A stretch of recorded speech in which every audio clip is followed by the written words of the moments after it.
지난 2월 달에 트르키에 또 시리아 그 지역에 대지진이 발생해서 너무나 가슴 아픈 또 충격적인 그런 일들을 저희들이 접했는데요. 그 지진으로 6만 명 가까운 사람이 목숨을 잃었고요. 이건 상상하기 어렵습니다. 그리고 30만 채의 건물이 파괴가 됐고요. 피해 금액은 숫자로 환산이 안 될 정도로 천문학적인 숫자입니다. 엄청난 참사가 벌어졌는데, 제가 트르키에 시리아 대지진이 일어났을 때 저는 지진과 관련해서 제가 경험했던 한 사건이 계속 머리를 맴돌고 있었습니다. 제가 오래전에 칠레, 남미에 있는 칠레를 방문한 적이 있는데요. 그 칠레도 이제 지진이 좀 빈번하게 일어나는 지역으로 알려져 있습니다. 제가 그전에는 몰랐습니다. 그 칠레에 가서 그게 둘째 날 새벽으로 기억을 하는데요. 자다가 지진을 만난 거예요. 한국에서 경험하는 이 살짝 느낌이 오다 마는 정도가 아니고요. 한참 자고 있는데 갑자기 침대가 흔들리는 겁니다. 침대가 누가 옆에서 이렇게 흔드는 것처럼 흔들려가지고 너무 놀라가지고 이제 눈이 떠졌는데, 이게 잠깐 하다 마는 게 아니고 안 끝나는 겁니다. 계속 땅이 흔들리고, 그래서 굉장히 좀 이제 마음에 두려움이 생기는 일을 경험했는데요. 사실 제가 그때 놀란 게 하나 있습니다. 이 정도 이제 침대가 흔들릴 정도로 지진이 발생하면은 공포스러워서 자다가 건물 밖으로 뛰어나가고 비명 소리가 들리고 앰뷸런스가 오고 그래야 되는데 너무 조용한 겁니다. 아니, 내 방에만 왔나? 너무 이상한 거예요. 그래서 제가 이제 날이 밝아지자마자 바로는 거리로 나가봤는데 더 놀랐습니다. 아무 일도 없었다는 듯이. 사실 얼마 전에 포항에서 지진이 나가지고 그때 수능 시험이 연기가 되고 이런 국가적으로 이제 당황스러운 일을 경험했는데, 제가 강도를 이쪽 저쪽을 살펴보니까요, 포항에서 일어난 그 지진과 비슷하거나 칠레에서 제가 경험한 강도가 더 센데도 불구하고 무슨 일이 일어났냐는 듯이 그런 겁니다. 나중에 제가 들어보니까요, 그리고 이제 또 검색을 해가지고 지진 상황을 또 점검하고 해보니까 칠레가 지진이 많이 나는 지역이고 또 좀 비극도 경험하고 하면서 이제 그 지역이 건물을 지을 때 전부 내진 설계가 된, 그래서 이제 유심히 나중에 보니까요, 건물과 건물이 다 이어져 있습니다. 건물과 건물을 다 이어놓고, 그리고 어떤 면에서는 침대가 그렇게 흔들리는 게 그게 내진 설계가 돼서 안전한 거라는 거예요. 건물이 좀 따라 흔들리는 게 그게 지진을 배려한 거구나, 나중에 제가 그걸 알게 됐죠. 그 생각을 제가 하면서 트르키의 시리아 지진 내용들을 보니까요, 참 가슴 아프게도 그 지역에서 물론 지진이 엄청난 강도로 일어난 것도 사실이지만 그 나라 건축법이 이미 이 내진 설계 매뉴얼이 다 되어 있다는 겁니다. 그런데 반영을 안 하는 겁니다. 많은 건물들이 트르키에 있는 많은 건물들이 그런 법대로 하지 않고, 왜 법대로 하지 않습니까? 돈이 많이 들어가니까요. 그래서 이제 정부도 적당히 눈 감아주고 그랬던 것 같아요. 그랬더니 막을 수 있는 건물 붕괴들도 이제 같이 붕괴되고 그랬던 거 아닙니까?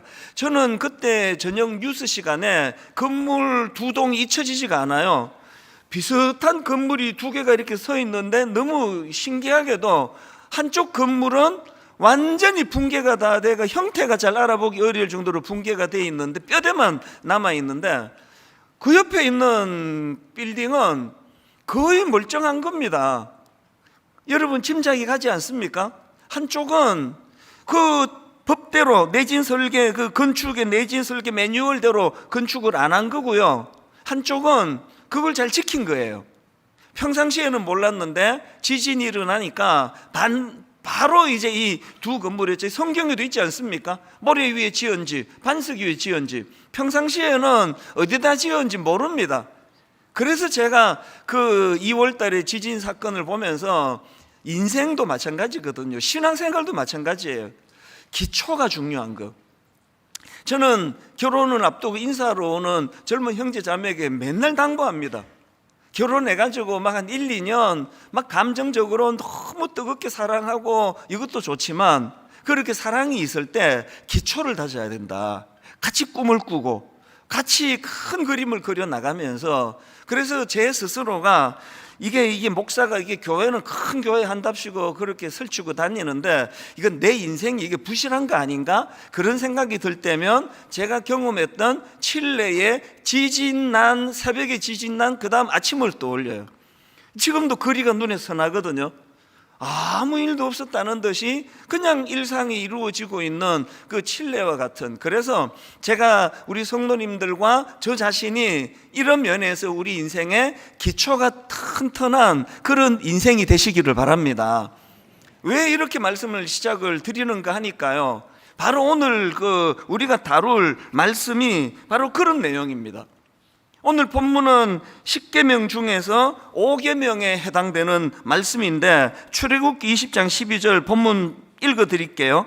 내 부모를 공경하라. 그리하면 내 하나님 여호와가 내게 준 땅에서 내 생명이 길리라. 여러분 다 아시다시피 이제 그 1계명부터 4계명까지는 하나님을 사랑하는 것과 관계된 계명이고요. 그런가 하면 이제 5계명부터 마지막 10계명, 10계명까지가 이게 인간관계에서 꼭 기억해야 될 계명이라고 아시잖아요. 그래서 모세가 두 돌판을 받았는데, 한 돌판은 하나님 사랑과 관계된 1부터 4계명이 기록이 되어 있고요. 또 두 돌판 중에 두 번째 돌판은 인간관계에서 기억해야 될 5부터 10가지의 계명이 담겨있다, 그렇게들 알려져 있습니다. 제가 여기서 이제 그 문제 제기하고 싶은 게 뭐냐 하면은요, 왜 하나님은 인간관계를 다루는 계명 중에서 내 부모를 공경하라를 제일 먼저 주셨을까? 바로 그런 문제예요. 대답 간단하게 드릴 수 있겠죠? 하나님의 기준으로는 부모님을 섬기는 그 문제가 인간관계에서 가장 기초적인 문제라고 인식하기 때문이다, 그렇게 말씀을 드릴 수가 있습니다. 에베소서 6장 1절 2절에 보니까요, 자녀들아 주 안에서 너희 부모에게 순종하라. 이것이 옳으니라. 내 아버지와 어머니를 공경하라. 이것이 약속이 있는 첫 계명이니. 이 말씀의 의미를 가지고 어느 교수님이 그 설명한 글을 읽고 제가 공감을 했는데요, 부모 공경의 문제는 인간관계에 해당되는 계명 중에 제일 먼저 등장할 뿐만 아니라 인간관계를 다루는 5계명부터 10계명까지 해서 부연 설명이 있는 유일한 계명이라는 겁니다. 자, 이게 뭔지를 제가 직접 읽어 드릴게요. 자, 출애굽기 20장 12절부터 17절까지 보십시오. 5계명입니다. 인간관계라는 관계되는 첫 번째 계명에 부연 설명이 나옵니다. 내 부모를 공경하라. 왜 공경해야 되느냐? 그리하면 내 하나님 여호와가 내게 준 땅에서 내 생명이 길리라. 부연 설명이 있습니다. 부모 공경해야 되는 이유가 뭔지 아니? 그리고는 나머지 말씀에는 부연 설명이 없습니다. 자, 6번째 계명, 살인하지 마라. 7번째 계명, 간음하지 마라. 8번째 계명, 도둑질하지 마라. 9번째 계명, 내 이웃에 대하여 거짓 증거하지 마라. 마지막 10번째, 내용이 길지만요, 부연 설명이 아닙니다. 한번 들어보십시오. 내 이웃의 집을 탐내지 마라. 내 이웃의 아내나 그의 남종이나 그의 여종이나 그의 소나 그의 낙이나 무릇 내 이웃의 소유를 탐내지 말라. 여기 보니까 부모 공경의 문제가 가장 먼저 등장할 뿐만 아니라 그 5계명에만 부연 설명을 하고 있다는 겁니다.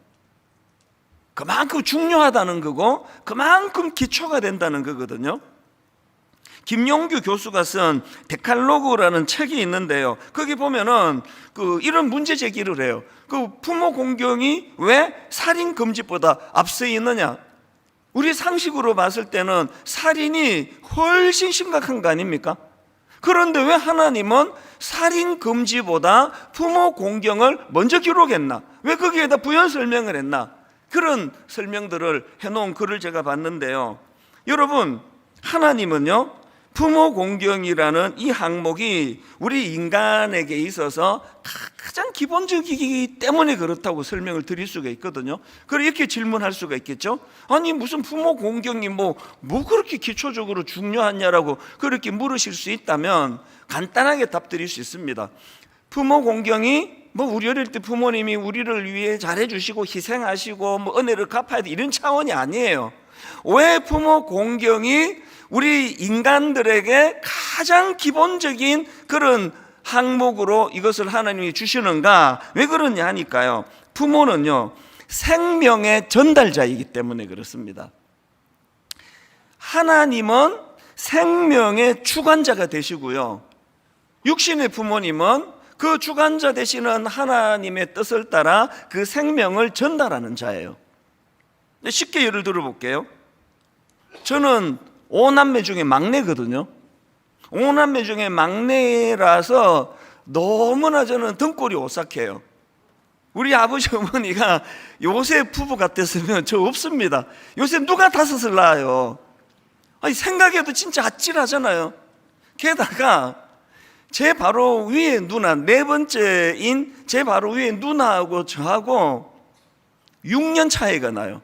근데 웃기려고 하는 말이긴 한데요, 부모님이 이 자식 낳을까 말까 6년이나 갈등하신 거예요. 이걸 나 마라. 생명의 주관자라는 걸 제가 강조하려고 이제 웃기면서 얘기했는데 뭐 실패했습니다. 뭐 거의 안 웃고 그래서 괜히 꺼냈다 싶긴 한데요. 하여튼 우리 부모가 이제 요새 젊은 부모들처럼 뭐 애 한 둘 낳고 이제 피임하고 피하고 그랬으면은 저라는 존재는 없는 거예요. 그래서 부모님이 저에게 참 잘 대해주신 거, 사랑으로 섬긴 거, 희생하신 거, 그것도 우리 모두가 다 감사해야 되지만 왜 이게 우리 부모님을 공경하는 게 우리 인생에 굉장히 중요한 근원이 되고 기초가 되는가 하니까요, 부모는 생명의 전달자이기 때문에 그렇습니다.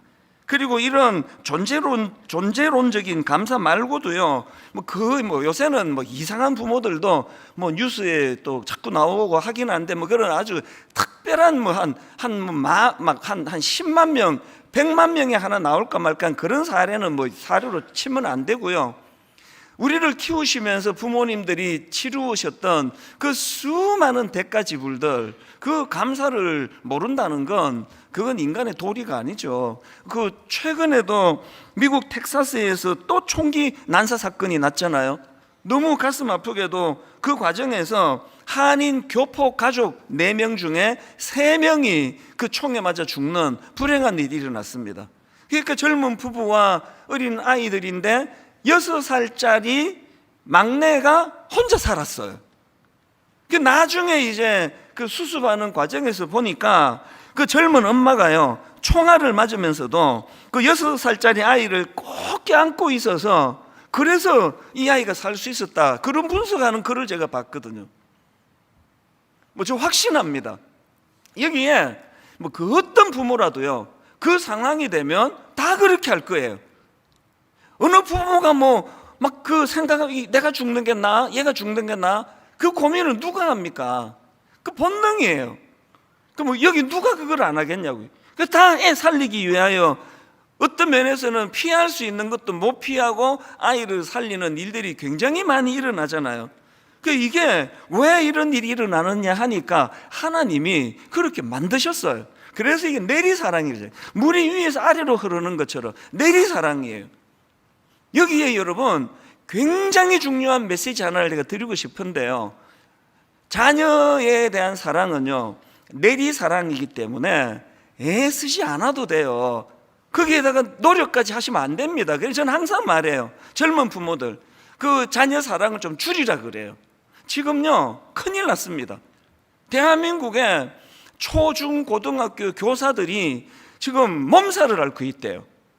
그래서 교사들 중에 우울증도 많고 공황장애도 많고, 왜 그러냐니까요, 일부 소수겠지만 학부모 때문에 못 견디는 거예요. 막 뭘 해도 와서 따지고 시비 걸고 사진 찍고 녹음하고 막 이래가지고, 그래서 젊은 교사들이 못 견뎌내고 있는 거예요. 여러분 부탁합니다. 그러지 마세요. 좀 믿고 맡겨야 돼요. 왜 그렇습니까? 물이 위에서 아래로 흐르듯이 저절로 그런 거예요. 막 온 세포가 애한테 다 가 있으니까 막 못 견디는 거거든요. 10계명이 5계명에 내 부모를 공경해라. 그리고 6계명으로 들어가서 네 자녀를 목숨처럼 사랑해라. 그런 거 없잖아요. 네 자녀를 목숨처럼 사랑해라. 왜 없습니까? 안 해도 다 하는 걸 뭐하러 넣겠냐고요.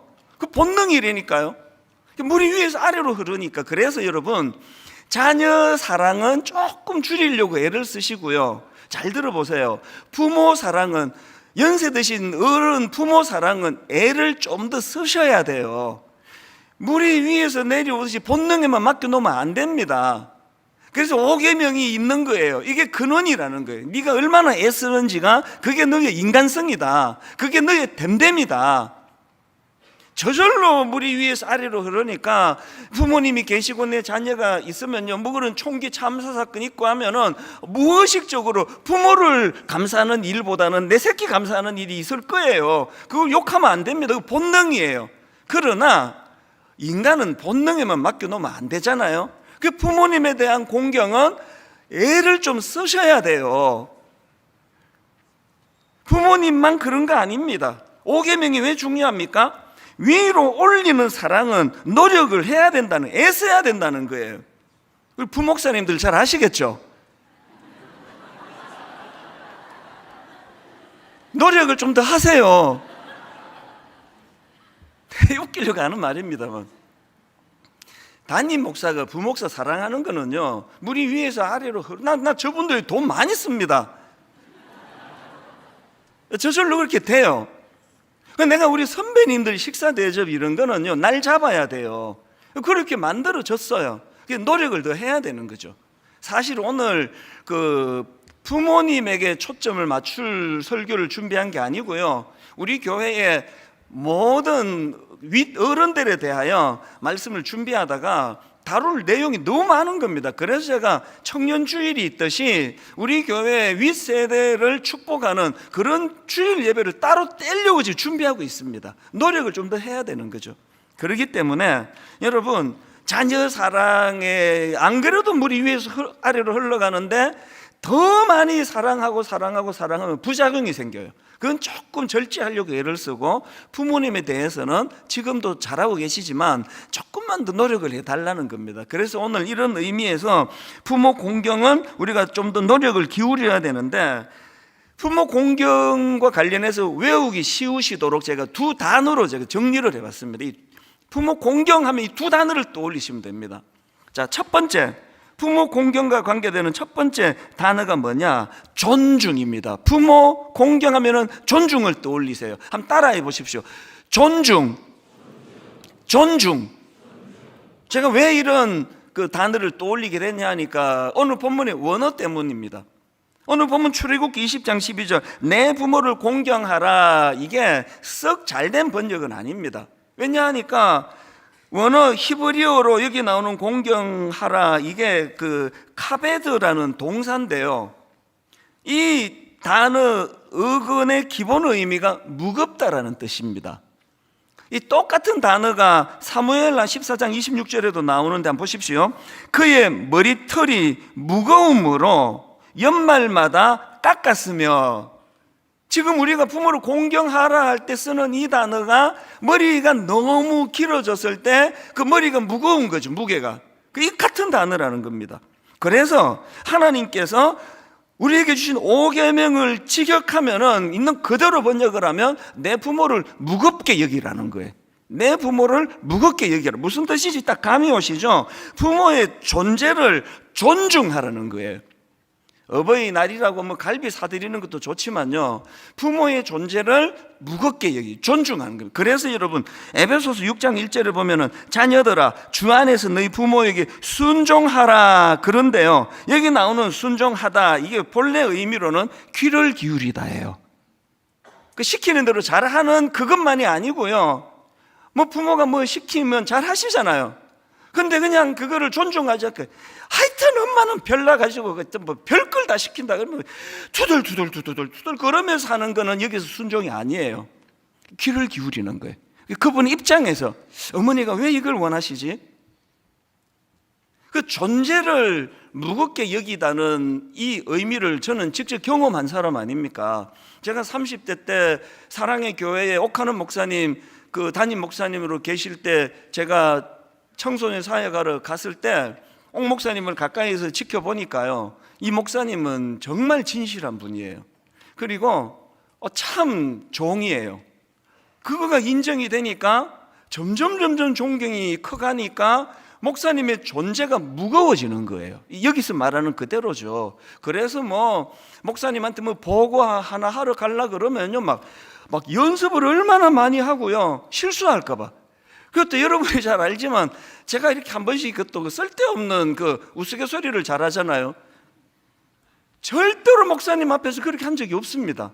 그 존재가 너무 무거우니까요. 그런 그 쓸데없는 소리 했다가 뭐 어떡하겠냐고. 이게 상대를 무겁게 여기는 거예요. 귀히 여기는 겁니다. 하나님은 우리에게 네 부모를 그렇게 대하라는 겁니다. 연세가 좀 드시고 몸에 힘이 좀 빠져나가시고 경제권이 옛날만큼 그렇게 많이 없으시고 하더라도 여전히 그 존재를 무겁게 여기는 태도. 그래서 부모님에게 여러분 언어도 조심하셔야 돼요. 그 만만하고 편하다 보니까 그렇게 자꾸 부모님에게 함부로 말하는 이거 그 굉장히 나쁜 겁니다. 그 존재를 무겁게 여긴다는 거, 이거를 제가 우리 청년들에게 종종 이야기합니다. 결혼을 앞두고 있는 청년이 있으면요, 제가 막 진지하게 조언해요. 결혼 생각을 지금 하고 있다면 너 내 얘기 잘 들으라. 데이트할 때 그냥 푹 빠져가지고 헬렐레 그러고 있으면 안 되고, 이 남자를, 이 여자를 잘 점검해야 된다. 너를 진짜 존중하는지, 너 존재를 무겁게 여기는지 이거 봐야 된다. 그 상대방을 인격적으로 존중하고, 그래서 제가 하는 표현이 있어요. 너 남자친구가, 너 여자친구가 너에 대해서 영혼의 동반자로 생각하는지 꼭 점검해야 된다. 영혼의 동반자라는 게 뭘 뜻하는지 알죠? 지금 상대방이 나를 그렇게 생각 안 해요. 그냥 뭐 만나면 자꾸 막 그냥 스킨십 하려고 그러고 그 어떤 쾌락의 도구로 이렇게만 보고 있다면 결혼하면 큰일 나요. 그런 사람은요, 결혼하고 반드시 딴 여자에게 눈이 가요. 영혼의 동반자라 해야 돼요. 날 존중하는 거죠. 여러분, 부부도 마찬가지 아닙니까? 제가 지난주에도요, 어떤 청년에게 제가 이런 내용을 가르쳐 주면서 제 이야기를 했습니다. 제 아내가 몇 년 전에 유방암에 걸렸잖아요. 그리고 이제 약을 먹는데 그 약이요, 그 암의 그 통로를 교란시키는 뭐 그런 약이래요. 그러니까 몸이 다 교란되죠. 게다가 이제 또 제 아내가 갱년기하고 이게 맞닥뜨려 연결이 돼가지고요, 자꾸 살이 찌는 거예요. 굉장히 살이 많이 쪘어요. 그래서 제가 당신이 살 빼야 된다, 이거 안 된다, 살 빼야 된다 계속 권하는데요, 제가 그 청년에게 말했어요. 내가 하나님 앞에서 내가 하는 말인데 단 한 번이라도 외모가 보기 싫어서 이런 말 한 적이 한 번도 없다. 나는 내 아내가 날씬하던 젊은 시절이나 지금 살이 좀 찐 지금이나 정말로 그게 관심 없다. 나는 내 아내가 건강하기만 하다면, 그래서 건강하게 오래 살 수만 있다면 어떤 것도 괜찮다. 이게 여러분 영혼의 동반자이기 때문에 그래요. 젊을 때 이쁘고 날씬하고 하면은 마음이 가다가 이 여자가 뭐 좀 병이 생기고 다치고 그러면은 또 딴 여자한테 기웃거리고, 그건 영혼의 동반자가 아니에요. 하나님께서 우리에게 네 부모에게 그렇게 하라는 거예요. 용돈도 두둑히 드리고 저 희생적으로 사랑해 주실 그때뿐만 아니라 연세가 많이 드셔서 지금은 그렇게 할 수 있는 여건이 안 되는 그런 상황이라 할지라도 지갑의 두께를 보고 부모를 판단하는 게 아니라 여전히 우리 부모님은 내 인생에서 무거운 존재예요. 귀한 존재입니다.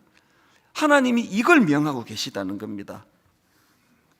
여러분이 다 아시지만 저희 어머니가 이제 원래 99세가 되셨잖아요. 한 5, 6년 전부터 이제 어머니가 단기 기억을 못 하세요. 장기, 예전에 그 기억을 하시는데 단기 기억을 못 하세요. 그래서 이제 지금은 마음이 아프게도 이제 통화조차도 잘 안 되는 상황이, 대화도 잘 안 되는 아픈 마음인데, 한 5, 6년 전만 해도 이제 제가 주로 출근하면서 전화를 드렸습니다. 그 전화를 드리면 우리 어머니의 초미의 관심사는 우리 막내 아들이래요. 규진이는 학교 잘 다니니? 그럼 제가 이렇게 대답을 해요. 아, 규진이 군대 갔습니다. 전에 말씀드렸는데 군대 갔습니다. 군대 생활 잘하고 있습니다. 그 다음날 또 출근하면서 전화를 드려요. 그러면 어머니 또 말씀하세요. 규진이는 잘 있니? 학교 잘 다니니? 그럼 저 또 말씀을 드려요. 아, 규진이 군대 갔습니다. 군대 생활 잘하고 있습니다. 그 다음날 또 전화를 드립니다. 그러면 또 물으세요. 규진이는 학교 잘 다니니?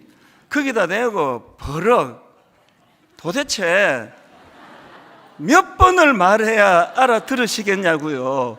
군대 갔다고 내가 한두 번 말했습니까? 여러분, 단 한 번도 이렇게 반응한 적이 없어요. 진짜 하나님이 아세요. 저는요, 어머니가 10번을 반복해서 물으시면 10번을 다 처음 듣는 것처럼 대답했습니다. 아, 어제 말했잖아요. 군대 갔어요. 단 한 번도 그렇게 한 적이 없습니다. 이게 지금 3일째, 4일째 계속이 되는데, 규진이 군대 갔니? 아, 규진이 학교 잘 다니니? 그러면 처음 듣는 것처럼. 왜? 어머니가 기억을 못 하시고 처음 물으시는 것처럼 물으시니까 처음 듣는 것처럼 답을 드려요. 왜 그럴까요?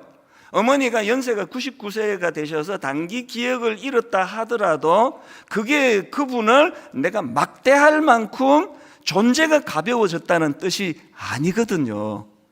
제게는 여전히 너무 소중하고 너무 무거운 분이기 때문에 그렇게 반응하는 거거든요. 다시 말씀드립니다. 어버이날 막 용돈을 막 두둑하게 드리고 막 뭐 그냥 한집에 막 엄청나게 비싼 음식을 드리는 것도 좋은 일이에요. 그러나 더 좋은 일은 부모님의 존재를 무겁게 받는 거예요. 그래서 어디 가시겠다고 옷 갈아입고 그러면 딱 보기에 이거 어머니 옷이 좀 이게 안 맞다 하실 때 이렇게 말씀하시면 안 됩니다. 하여튼 엄마는 어떻게 이런 옷을 고르고 있느냐고, 이게 어울린다고 생각하세요? 이거는요, 그건 그냥 내버려 두는 것보다 더 나쁜 짓이에요. 존중해드리고 또 존중해드리고. 그래서 이제 어디 한정식 집을 딱 계약을 해놨는데 갑자기 어머니가 나 냉면이 먹고 싶다 그러면 막 요새 냉면 먹는 집이 어디 있냐고요. 아, 그냥 아무 말하지 말고 따라오세요. 뭐 이렇게 하시는 분 없겠죠, 그죠? 무의식적으로 편하니까 그렇게 나올 수 있는 거예요. 잘 기억하십시오. 부모님을 공경하라는 하나님의 말씀은요, 그분의 존재를 무겁게 여기라는 거예요. 이게 첫 번째고요. 두 번째로 부모 공경과 관련해서 기억해야 될 두 번째 단어가 뭐냐? 격려입니다. 격려. 한번 따라해 보십시오. 격려. 격려. 이 하나님께서 주신 십계명은 모든 인생에게 다 통하는 말씀이지만 1차적으로 주신 독자가 있다는 겁니다.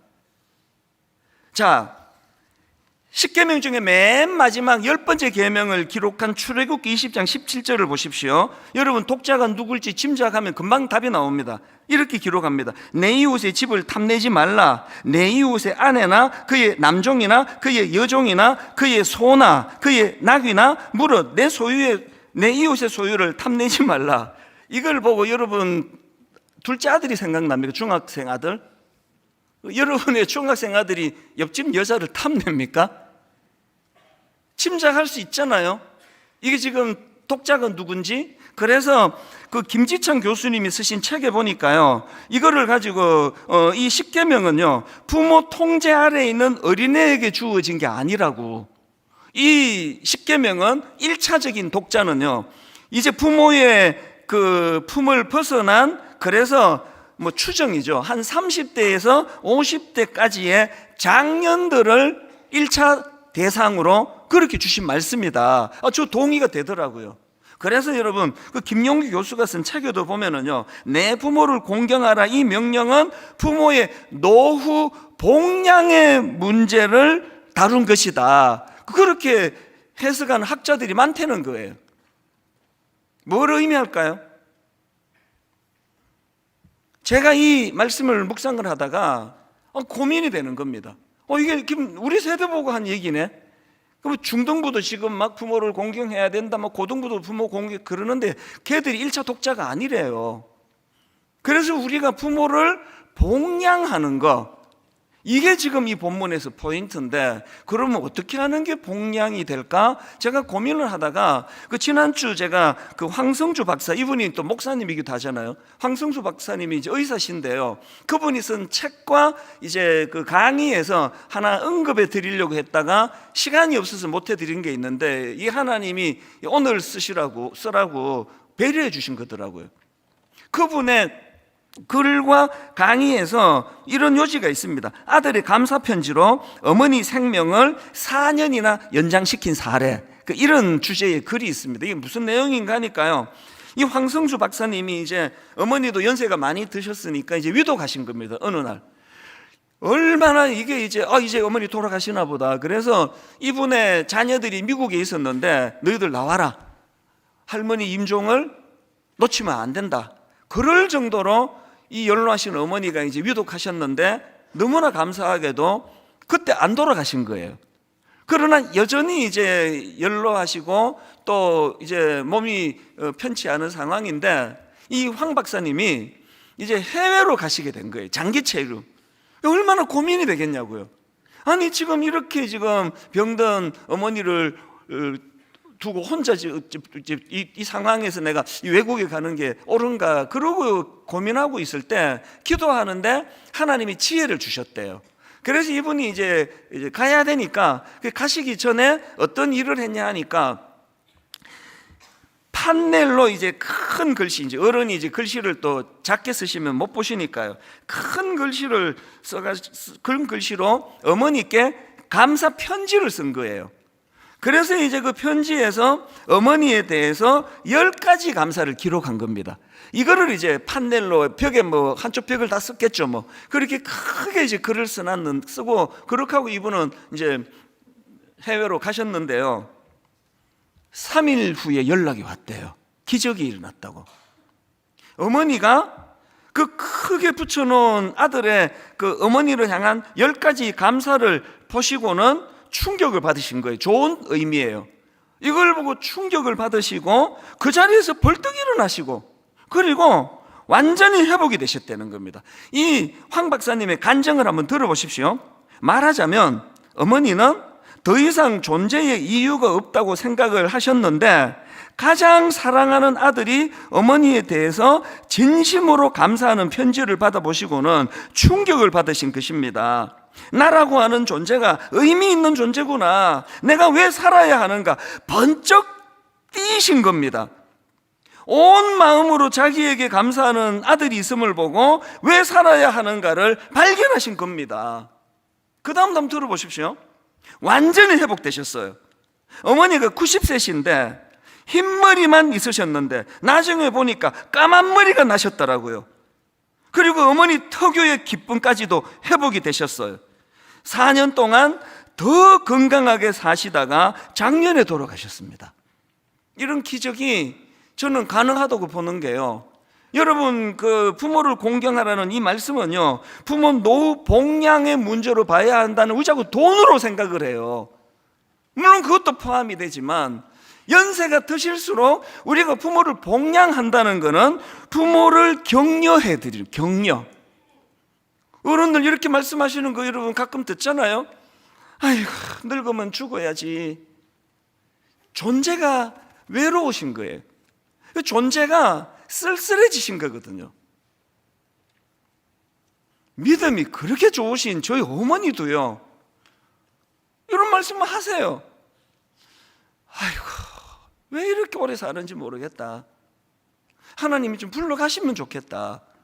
제가 가끔씩 어머니를 찾아뵐 때마다 이제 막 무겁지 않도록 분위기를 또 너무 무겁게 하지 않으려고 막 농담해가면서 그렇게, 그러나 꼭 드리는 말씀이 있습니다. 에이, 엄마는 뭐 자기만 좋으면 되나, 뭐 엄마야 뭐 지금 뭐 천국 가시면 제일 좋으시죠. 그럼 막내 아들 목회 안 하고 어떡하려고 그러세요? 엄마 좀 불편하셔도 좀 참으셔야 되는데, 엄마 기도 때문에 내가 지금 이렇게 목회하는 거 아닙니까? 얼마나 좋아하는지 아세요? 얘가 뭐 또 뭐 뻔한 인사말이네라 그 모르시겠냐고요. 다 아시는데 너무너무 좋아하세요. 이렇게 말씀하세요. 맞다, 더 힘낼게, 내 기도할게, 기도한다. 그래갖고 나온 주옥 같은 말씀이 성도들을, 저보고 성도 앞에 대장 노릇하지 마라, 성도도 얼마나 불쌍하게 사는지 아나? 네 아들 사랑하듯이 성도 사랑해라. 다 그럴 때 나오신 말씀이 아닙니까? 격려예요. 여러분, 부모님께 자꾸 말씀드리세요. 아버지는 좀 불편하시더라도, 엄마는 좀 불편하시더라도 오래 사셔야 돼. 내 나이가 이렇게 들어도 난 아빠 없이는 못 살아요. 엄마 없이는 어떻게 삽니까? 또 그게 사실이고요. 자꾸 격려해 드리는 겁니다. 저는 오늘 말씀을 이렇게 정리하기를 원합니다. 여러분, 부모 공경, 그건요 생명의 전달자로 받아야 돼요. 그분이, 그 부모님이 전달자 역할을 하셨기 때문에 5남매 중에 막내, 뚝 떨어지는 막내로도 제가 태어났다고 말씀드리잖아요. 둘만 낳고 하나만 낳고. 그럼 뭐 여러분 있습니까 지금? 부모를 공경해야 되는 이유가 거기 있다면 두 단어로 기억하십시오. 부모 공경은 존중해 드리는 것, 무겁게 그분을 인정. 여러분, 엄만 좀 가만히 계세요. 뭐 하신다고 그러세요? 그건 하나님이 엄청 그건 싫어하실 말씀이에요. 엄마가 뭐 모른다 이런 얘기 하지 마세요. 자꾸 존중해 드리고 자꾸 인정해 드리고. 그런가 하면은 격려. 여러분 아들한테 잘하시잖아요. 그 왜 아버지한테는 안 하세요? 그 딸한테 잘하시잖아요. 실수하면은 괜찮다 괜찮다, 엄마도 네 나이 때 다 그랬다. 그 왜 엄마한테는 안 하시느냐고요. 격려예요. 그 격려로 그 다 죽어가던 연로하신 어머니가 살아나고 막 그런대잖아요. 막 검은 머리가 막 나기 시작한다 그러잖아요.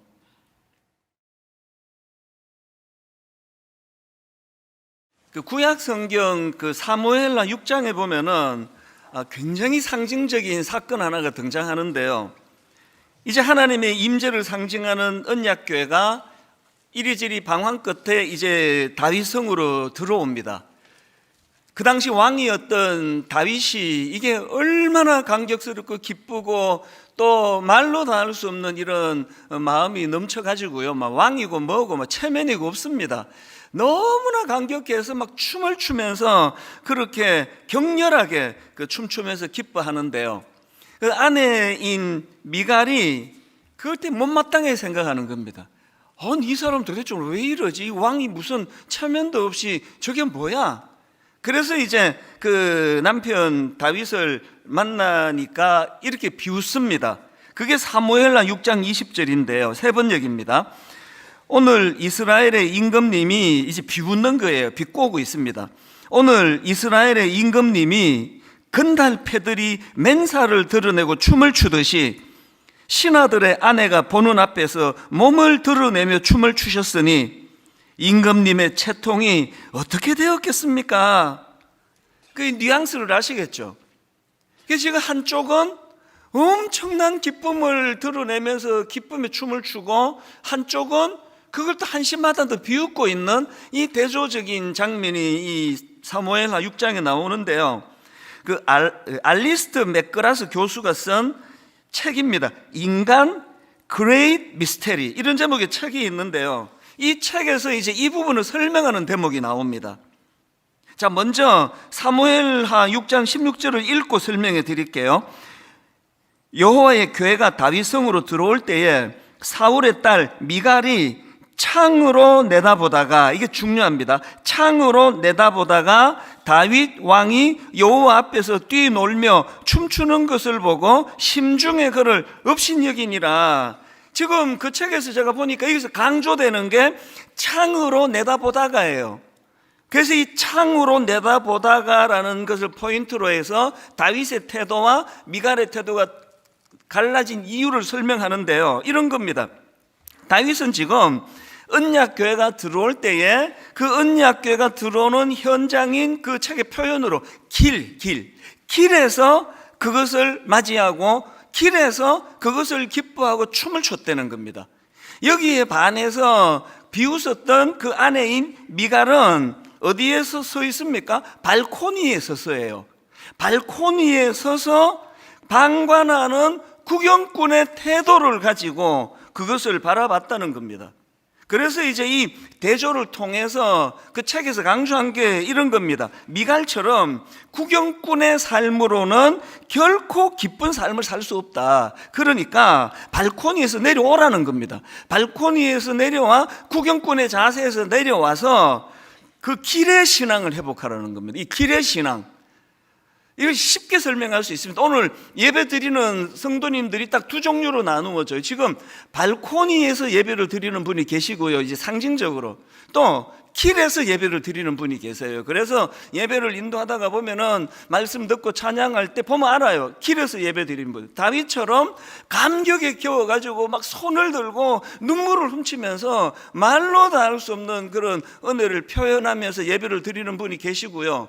또 발코니에서 예배를 드리시는 분들은 어떤 분들이냐? 발코니에서 예배를 드리시는 분들은 우선 설교의 심사위원으로 참석을 합니다. 그래서 이제 말씀이 시작이 되면 볼펜을 꺼내고 그 옛날에 그 주보를, 우리는 이제 주보를 아예 안 나누어 드리고 있는데요. 이 주보를 놓고 평가를 하세요.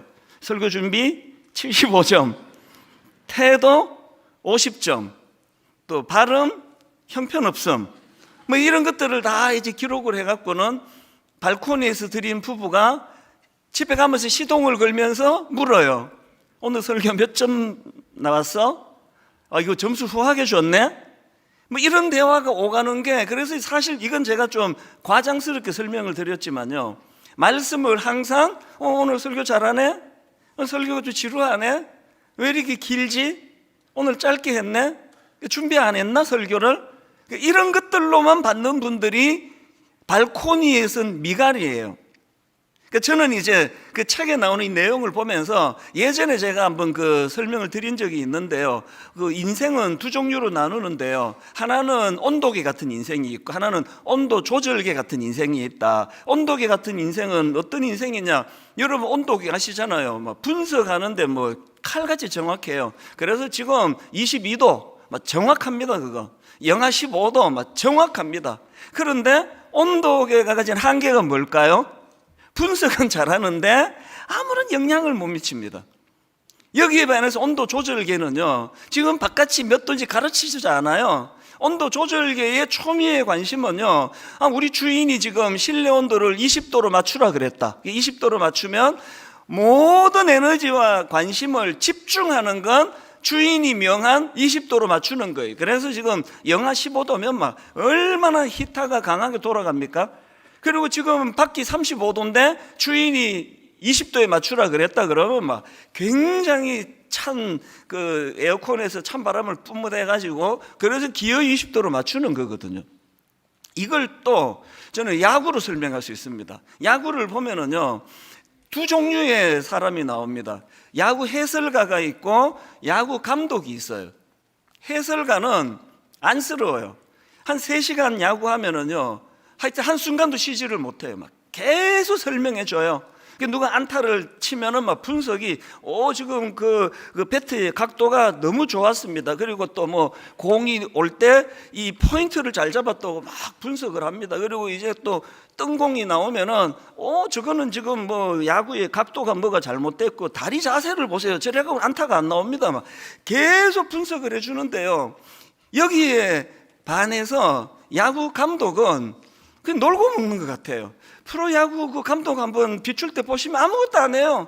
그냥 이렇게 하고 있습니다. 그냥 가만히 있어요. 그 뭐 자기 팀이 점수를 내도요, 막 모든 응원하는 사람이 막 일어나서 막 소리를 지르는데도 감독은 좋지도 않은가 봐요. 그냥 뚱하게 있고요. 또 뭐 역전패를 당해도 점수가 역전돼도 가만히 있습니다. 그리고 뭐 또 한 번씩 또 심심한지 뭐 코도 만졌다, 귀도 만졌다가 뭐 모자도 벗었다 쓰고 뭐 이것밖에 안 해요. 근데 제가 지금 무슨 말씀을 드리고 싶은가 하면은요, 막 야구 해설가가 막 3시간 내내 막 그렇게 수고해서 그리고 막 정확하게 분석을 해서 하는데 불행하게도 야구 해설가의 해설을 통해서 야구 승패에 아무런 영향을 미치지 못해요. 한 번씩 제가 그걸 보면서 저걸 지금 뭐 팝콘 먹으면서 보는 나한테 저 이야기 왜 하느냐고. 저 선수가 들어야지. 야구 감독이요, 아무것도 안 하고 있는 그 모든 게 다 메시지인 거예요. 이 점수를 냈단 말이에요. 그러면 막 좋아하면은 이제 교만해져가지고 그 다음에 영향을 미칠까봐, 혹은 실수해가지고 삼진 아웃을 당하거나 뭐 더블 플레이를 당하거나 그래도 막 화나가지고 모자 집어 던지고 안 그럽니다. 왜? 그 모든 거 하나가 감독님께 행동 하나하나가 선수에게 영향을 미치니까요. 이것도 뭐 그냥 뭐 가려워서 코 만지는 줄 알았더니 그게 아니에요. 다 하나하나가 의미예요. 그래서 야구 감독은 별 뭐 제스처 많이 쓰지 않는데 결정적인 야구 해설가와의 차이가 뭡니까? 시합에 영향을 미친다는 거예요. 그러니까 엄청난 돈을 주고 야구 감독을 스카우트하는 거 아닙니까? 오늘 저는 여러분들에게 이런 질문을 드리고 싶은 겁니다. 여러분의 인생은 발코니에 서 있는 미갈 같은 인생 아닙니까? 막 분석 너무 잘해요. 막 비판 정말 잘해요. 그 비판 틀리게 하는 사람 나 본 적이 없습니다.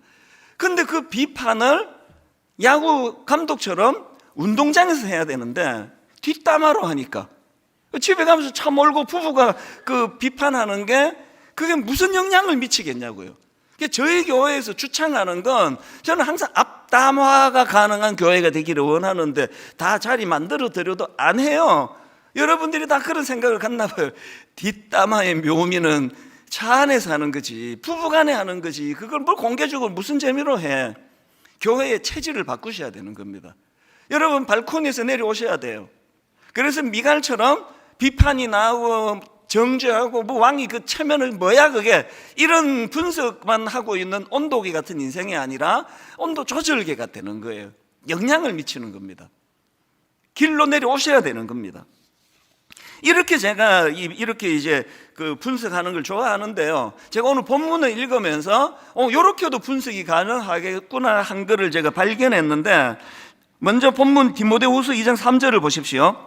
너는 그리스도 예수의 좋은 병사로 나와 함께 고난을 받아라. 전 이 구절을 보면서요, 그 교회 성도들을 발코니와 길, 온도계와 온도 조절계, 야구 해설가와 야구 감독 이렇게도 분석이 되지만 더 중요하게도 분석할 수 있구나. 오늘 성도님들 두 종류로 분석이 돼요. 하나는요, 오늘 여기 오실 때 교회는 유람선이야 이런 생각으로 관광객으로 와 계시는 분이 있고요.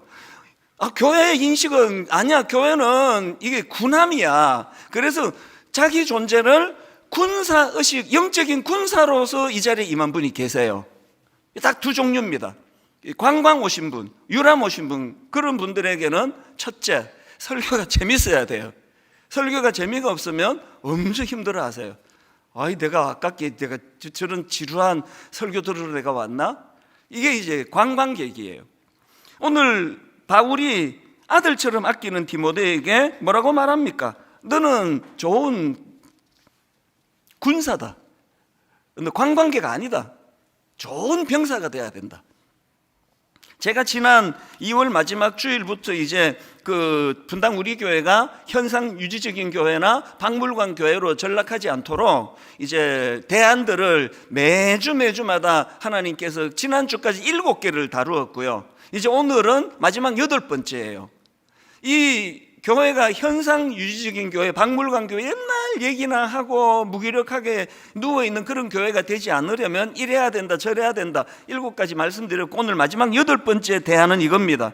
교회가 그렇게 무기력해지지 않으려면 그 성도들의 구성원인 성도들이 관광객이 아니라 군사가 돼야 된다는 거예요. 관광객들이 모여있는 교회는 10만 명이 모여도 너무나 참 빈약한 교회가 될 수밖에 없고요. 10명이 모여도 100명이 모여도 정규 군사 훈련을 받은 막 그냥 그 해병대 같은 막 강한 그 훈련으로 무장된 영적 군사들이 모인 교회라면 그 교회는 굉장히 탄탄하고 건강한 교회가 되는 겁니다. 여러분 한번 생각해 보세요. 제가 7가지 대안을 기억하십니까? 한두 가지 말씀드릴까요? 첫 번째 드렸던 말씀이 말씀을 묵상하는 교회가 되면 절대로 박물관 교회로 전락하지 않는다. 두 번째가 뭐였습니까? 모이기를 힘쓰는 교회가 돼야 된다. 그리고 세 번째 주 기억하십니까? 목마름을 회복하는 교회. 그 목마름을 가지고 예배에 임하는 그런 성도들이 모인 교회는 절대로 박물관 교회로 그렇게 전락하지 않는다. 이걸 7가지를 제가 드렸단 말씀. 매주 하나님 뜻을 구하면서 그렇게 드렸는데 마지막 8번째가 왜 중요합니까? 이게 막 엄청 너무나 놀라운 분석이 잘된 7가지였는데 이걸 듣는 분들이 다 관광객들이에요. 지금 관광객들이 이야 그 분석 잘했네, 저거는 90점 줘도 되겠다. 에이 뭐 분석 저거 70점짜리야. 이게 무슨 소용이냐고요. 이 7가지를 어떤 성도님들이 들어야 교회가 건강해질까요? 영적인 군사, 그것도 강한 군사. 그래서 교회는 유람선이야. 맨날 달력에 빨간 글씨 있는 공휴일마다 등산대회, 체육대회, 탁구대회 우리 중고등부 때 많이 했습니다. 모든 달력에 빨간 글씨가 있는 공휴일은 무슨 대회로 꽉 채웠던 게 저희 중고등부 생활이었거든요. 그러다 보니까 저도 교회는 관광교회는 저는 유람선이라고는 생각 안 해봤지만 교회는 하여튼 좀 유흥을 즐기는 체육도 많이 하고 친교도 많이 하고 이런 걸로 인식을 했던 게 사실이에요. 저는 단 한 번도 중고등학교 때 교회가 그 훈련으로 무장된 군사들이 타고 있는 군함이라는 생각은 단 한 번도 해본 적이 없습니다. 중고등학교 때. 오늘 여러분들이요 이제 교회에다 인식을 바꾸는 분이 많아질 때 분당 우리 교회는 더 건강해질 줄로 믿습니다. 교회는 유람선 타고 온 관광객들이 모이는 것이 아니라 강한 군사들이 모여있는 군함이 되기를 원합니다. 그래서 오늘 본문 디모데후서 2장 3절에서 너무 저는 이걸 많이 묵상했습니다. 너는 그리스도 예수의 좋은 병사로 나와 함께 고난을 받으라. 에베소서 6장 11절. 마귀의 간계를 능히 대적하기 위하여 하나님의 전신갑주를 입어라. 말씀으로 무장하고 하나님의 능력과 힘으로 영적으로 무장한 성도들이 돼야 된다. 오늘 교회가 만약에 무기력하다면, 오늘 교회가 세상에 비난을 받고 손가락질을 받는다면 교회가 초라한 유람선이 돼버렸기 때문이에요. 그것도 별로 재미도 없는 유람선, 교회가 뭐가 그렇게 재밌겠습니까? 그 즐기러 온 사람들한테는. 제가 어느 글에 보니까요, 그 제목이 이래요. 야성을 잃은 호랑이가 되지 마라. 이게 참 강렬했습니다. 야성을 잃은 호랑이 어디 가면 볼 수 있죠? 동물원에 가면 볼 수 있습니다. 동물원에 가면은요, 저는 동물원을 생각하면 항상 구호가 생각이 나요. 이 들어보셨습니까? 죽은 사자는 썩은 고기를 먹지 않는다. 그런데 동물원에 있는 그 사자들은요, 그 조련사가 던져주는 고기, 그 죽은 고기 한 덩어리 받아 먹으려고 온갖 재롱을 다 떨고 재주를 부리면 밀림을 포효해야 되는 호랑이나 사자를 보면은 참 안쓰러운 거죠. 또 그 글에 이런 내용도 있더라고요. 닭에게서 부화한 독수리는 닭을 자기 의미로 알고 땅에 떨어진 모이나 쪼아대며 산다. 그 모습이 얼마나 초라합니까? 날개 펴 창공을 날아가는 그 독수리를 우리가 알고 있는데 날개 다 접고 그저 땅이나 쳐다보고 모이나 쪼고 있는, 그래서 그 닭하고 경쟁이 돼가지고 먼저 이 이 모이를 먹으려고 쪼고 있는 그 모습을 상상을 한다면 너무 가련하고 불쌍한 거 아닙니까? 오늘 예수 믿었다 그러는데, 십자가로 변화됐다 그러는데, 나는 이제 더 이상 세상 사람 아니라고, 나 하나님의 자녀라고 그렇게 늘 기도도 하고 그렇게 말도 하고 다니는데, 실제로는 닭하고 경쟁이 돼서 모이를 더 먹으려고 애쓰는 그런 날개 꺾인 독수리 같이 살고 있는 거 아닙니까? 야성을 회복해야 돼요. 제가 이 야성, 이거를 이제 국어사전을 찾아보니까 이렇게 설명합니다. 자연 또는 본능 그대로의 거친 성질. 자연 또는 본능 그대로의 거친 성질. 하나님이 주신 그 꿈, 하나님이 그에게 주신 그 달려가고자 하는 어떤 삶의 목표, 이 있는 그대로, 본능 그대로의 그 거친 성질, 이거를 참 잘 구현해 놓은 성경이요, 그게 사무엘상 17장입니다. 여기 어떤 사람이 등장하느냐, 골리앗이 등장을 해요. 길길이 날뛰면서 하나님을 조롱하고 하나님의 군대를 조롱합니다. 모두가 왕부터 부들부들 떨고 있는데요, 그때 이제 어린 그 청소년입니다. 다윗이 아버지가 그 형들 도시락 좀 갖다 줘라, 그래서 아버지 심부름으로 온 게 어린 다윗이에요. 그 다윗이 골리앗을 본 거예요. 골리앗이 길길이 날뛰면서 하나님을 조롱하고 모독하니까 그에게 영적인 야성이 드러난 그 어린 다윗이. 그래서 지금 물불을 가리지 않고 그것을 보고 다윗이 어떤 반응을 보이는가니까, 먼저 사무엘상 17장 26절입니다. 이 할례 받지 않은 블레셋 사람이 누구이기에 살아계시는 하나님의 군대를 모여가겠느냐. 본능 그대로의 거친 성질이 드러난 거예요. 화가 나는 겁니다. 하나님을 조롱하는 그 골리앗에 대하여 저 덩치가 큰데 빨리 도망가자, 집에 가자, 이게 아니고 분노가 일어나는 거예요. 그리고 여러분이 잘 아시는 그 45절, 그에게 물맷돌 몇 개를 가지고 그 골리앗에게 도전장을 이렇게 던집니다. 다윗이 블레셋 사람에게 이르되 너는 칼과 창과 단창으로 내게 나오거니와 나는 만군의 여호와의 이름 곧 내가 모욕하는 이스라엘 군대의 하나님의 이름으로 내게 나가노라. 이게 거친 야성이에요. 여러분, 한국 교회가 이렇게 질이 멸렬했다고 손가락질을 받고, 목사들이 그래서 무슨 시사 프로그램에 거의 매주 혹은 매달 안 나온 적이 한 번도 없을 정도로, 무슨 목사가 무슨 성추행을 했네, 무슨 목사가 무슨 짓을 했네, 무슨 목사가 이제는 지금 JMS가 지금 온 시사 프로그램을 도배하고 있는 거 아닙니까? 마음에 의분이 생기고 계세요? 여러분, 한 분노가 생기십니까? 지금 이 청년들은 오늘 청년주일 아닙니까? 저렇게 애를 쓰고 노력을 하고 몸부림을 치고 있는데 오늘 도대체 교회가 왜 이러고 있는 거야? 분노가 일어나고 계시냐고요.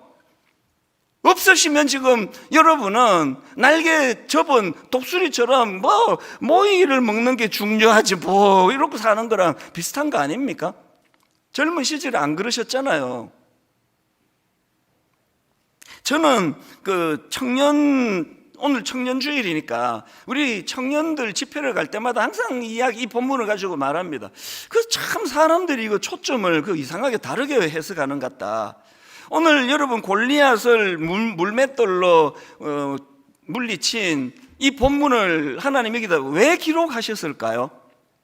물론 다윗이 하나님 이름으로 승리했다, 이것도 당연히 있겠지만 메시지가 그것뿐이겠냐고요. 자꾸 이 본문을 가지고 그 어린 다윗이 물맷돌로 골리앗을 물리치는 결과만 자꾸 이야기를 하시는데 그가 아닙니다. 특히 청년일수록 결과도 중요하지만 더 중요한 게 뭡니까?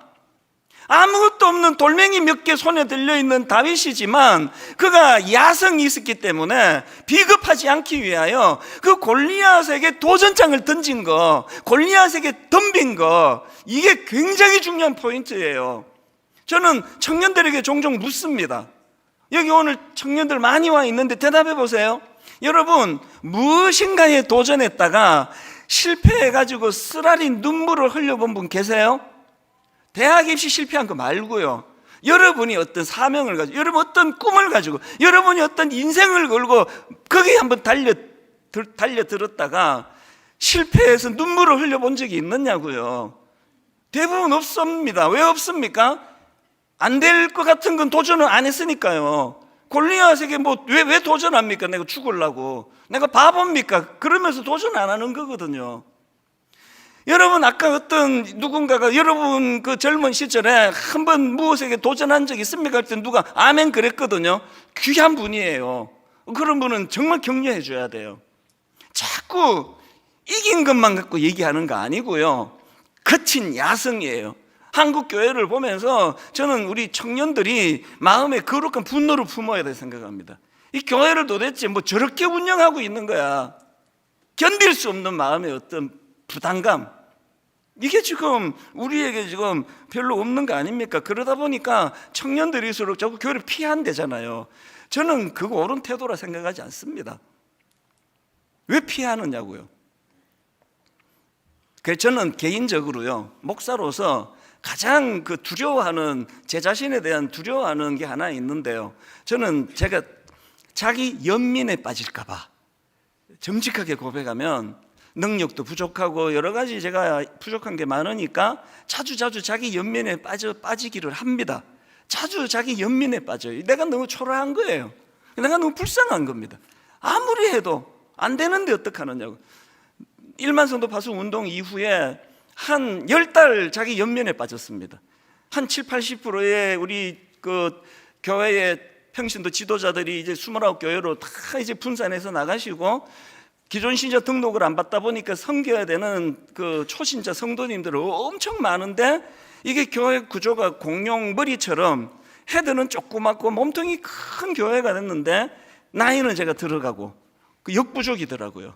그래서 안 되는 거다. 이제 난 더 이상 이제 여기서 이제 내가 더 애써도 될 수 없다. 이런 이 자기 연민이 저를 패배의식으로 굉장히 저를 많이 괴롭혔는데요, 2월 말에 대반전이 일어났습니다. 지금 저는 다시 이제 젊은 그리고 강한 군사가 됐다고 생각합니다. 영적으로 이제 막 주먹이 계속 쥐어집니다. 나이가 중요한 게 아니고 하나님께서 오늘 분당 우리 교회를 새로 이렇게 주실 것이다. 새로 하나님 꿈을 주시고, 그래서 저는요, 해산하신 여성들을 더 많이 존경하게 됐습니다. 해산이라는 게 해보니까요, 다 주는 거더라고요. 애기 하나 낳는 여기에 모든 건 아낌없이 다 주고 나니까 여성들이 해산하고는 들어 누워 계시잖아요. 그래서 그 회복하는 과정에서 얼마나 많은 수고를 하느냐고요. 29개 교회를 우리가 해산하고 나서 계속 그 생각했습니다. 우리 어머니가 나를 낳으시고 내 아내가 3 자녀를 낳고 남자들은 아무것도 한 게 없는데, 아, 이게 위대한 거구나. 그러면서 2월 말부터 하나님이 저에게 강한 군사가 되기를 명하시고 힘을 얻어가지고 지금 그 좀 작년 연말하고 지금 좀 달라진 것 같지 않으세요? 그 발코니에서 계시는 분은 소리만 깨끗 더 지르더만 그렇게 생각하시면 몰라도 저 진짜 달라졌습니다. 설교하는 게 의욕이 넘치고요, 매주마다 정말 하나님 저를 사용해 주시기 원합니다. 오늘 우리 청년들과 우리 기성세대가 힘을 모아서 분당 우리 교회를 다시 한번 맨 처음에 초심으로 돌아가게 해서 우리가 사명을 가지고 꿈을 가지고 목표를 향해 달려가는 그런 교회가 되기를 기도해 주시기를 바랍니다. 무엇보다도 여러분들이 이제 관광객의 인식을 다 버리고 강한 군사로서 마음에 다윗이 갖고 있던 의로운 분노를 가지고 골리앗에게 선전포고하고 그렇게 달려가자는 겁니다. 디모데후서 2장 1절에서 이 어조 하나하나가 얼마나 메시지가 강합니까? 내 아들아, 그러므로 너는 그리스도 예수 안에 있는 은혜 가운데서 강하고, 3절, 너는 그리스도 예수의 좋은 병사로 나와 함께 고난을 받아라. 활력을 가지고 힘을 얻어 가정의 어떤 문제, 내 개인의 어떤 문제, 내 약점, 참 자기 연민에 빠뜨리는 어떤 것들에게 무너지지 아니하고 다윗처럼 견딜 수 없는 그런 야성을 가지고 그것들을 돌파해 나가시도록 하나님이 힘 주시기를 원합니다. 이것을 가지고 여러분 이제 그리스도의 좋은 병사가 되기 위해서 기억해야 될 3가지를 본문에서 제가 뽑아봤는데요. 자, 먼저 고난 피하지 않기예요. 영적인 야성으로 고난 피하지 않기, 이 좋은 군사의 굉장히 중요한 조건입니다. 디모데후서 2장 3절 다시 액센트를 달리해서 보십시오. 너는 그리스도 예수의 좋은 병사로 나와 함께 고난을 받으라. 이게 굉장히 독특한 거 아닙니까? 저도 바울이 디모데처럼 디모데를 아끼듯이 저도 그렇게 아끼는 후배가 좀 있거든요. 제가 이렇게 말하면 되겠습니까? 나도 목회하면서 고생 직사게 했는데 니도 고생 더 받아라. 이렇게 말하는 이게 이해가 됐냐고요. 제가 아끼는 목사 만날 때마다 고난 많이 받을지어다 그러면 안 올 거예요. 나 찾으러. 기분 나빠가지고. 지금 바울이 지금 고난을 받으려는 거예요. 근데 여기서 중요한 게 뭡니까? 나와 함께예요. 나와 함께 고난을 받아라. 많은 메시지가 담겨져 있는 거 아닙니까? 사실 이런 권면을 하는 바울의 삶 자체가 고난의 삶 아닙니까? 바울은 예수 믿었기 때문에 고난의 길로 간 사람 아니냐고요. 성경 한 구절만 내가 한 포인트만 읽어드릴게요. 고린도후서 11장 23절부터입니다. 내가 수고를 넘치도록 하고 옥에 갇히기도 더 많이 하고 매도 수없이 맞고 여러 번 죽을 뻔하였으니 유대인들에게 40에서 하나 감한 매를 5번 맞았으며 3번 태장으로 맞고 1번 돌로 맞고 3번 파선하고 일주야를 깊은 바다에서 지냈으며 여러 번 여행하면서 강의 위험과 강도의 위험과 동족의 위험과 이방인의 위험과 시내의 위험과 광야의 위험과 바다의 위험과 거짓 형제 중의 위험을 당하고 또 수고하며 애쓰고 여러 번 자지 못하고 줄이며 목마르고 여러 번 굶고 춥고 헐벗었노라. 바울은 예수 믿고요 하나님으로부터 고난 종합 선물 세트를 받은 것 같아요. 모든 종류의 고난은 다 받으셨어요. 그랬던 바울이 뭐라고 이야기합니까? 아들처럼 귀히 여기는 디모데에게 나와 함께 고난을 받으려는 거예요. 이게 이해가 안 되시면은요 저희 어머니 생각하면 돼요. 저희 어머니는 남편이 목사님이셨잖아요. 교회를 위하여 40일 금식 기도하다가 17일 만에 돌아가셨어요. 그 이후로 그 지방의 시골의 교회 목사님이셨던 저희 어머니가 겪어야 했던 고난은요 이런 말로 다 못해요. 그 얘기 풀기 시작하면 내가 눈물이 나서 말씀 못 전할 거예요. 어마어마하게 고난을 받았는데 그러면 어머니 입장에서 제가 이제 어느 날 은혜 받고 어머니 제가 아버지 뒤를 이어서 목사가 되겠습니다. 신학교 가겠습니다. 그러면 어머니 들어 누우셔야 되는 거 아닙니까? 너 미쳤니? 내가 내 남편을 목사로 만나가지고 내가 지금 이 절망적인 고난에 빠졌는데 아들이 또 그걸 한다고? 내 눈에 흙이 들어가기 전에는 못해. 절대 안 돼. 너 목사 못해. 그래야 될 것 같은데요. 반대잖아요, 반대. 난 목사 안 하겠다는데 계속 어머니가 어릴 때부터 저보고 아버지 뒤를 이어서 네가 목사가 돼야 되겠다. 이거 바울이 고난을 받아라. 이거 똑같은 거 아닙니까? 어머니가 왜 그랬을까요? 제가 알게 됐죠. 이 말씀을 묵상하다가 여기 나와 있는 3절에서 나와 함께 고난을 받아라 이 말은요 고난을 피하지 말고 정면 대응해라 이런 뜻 아닙니까?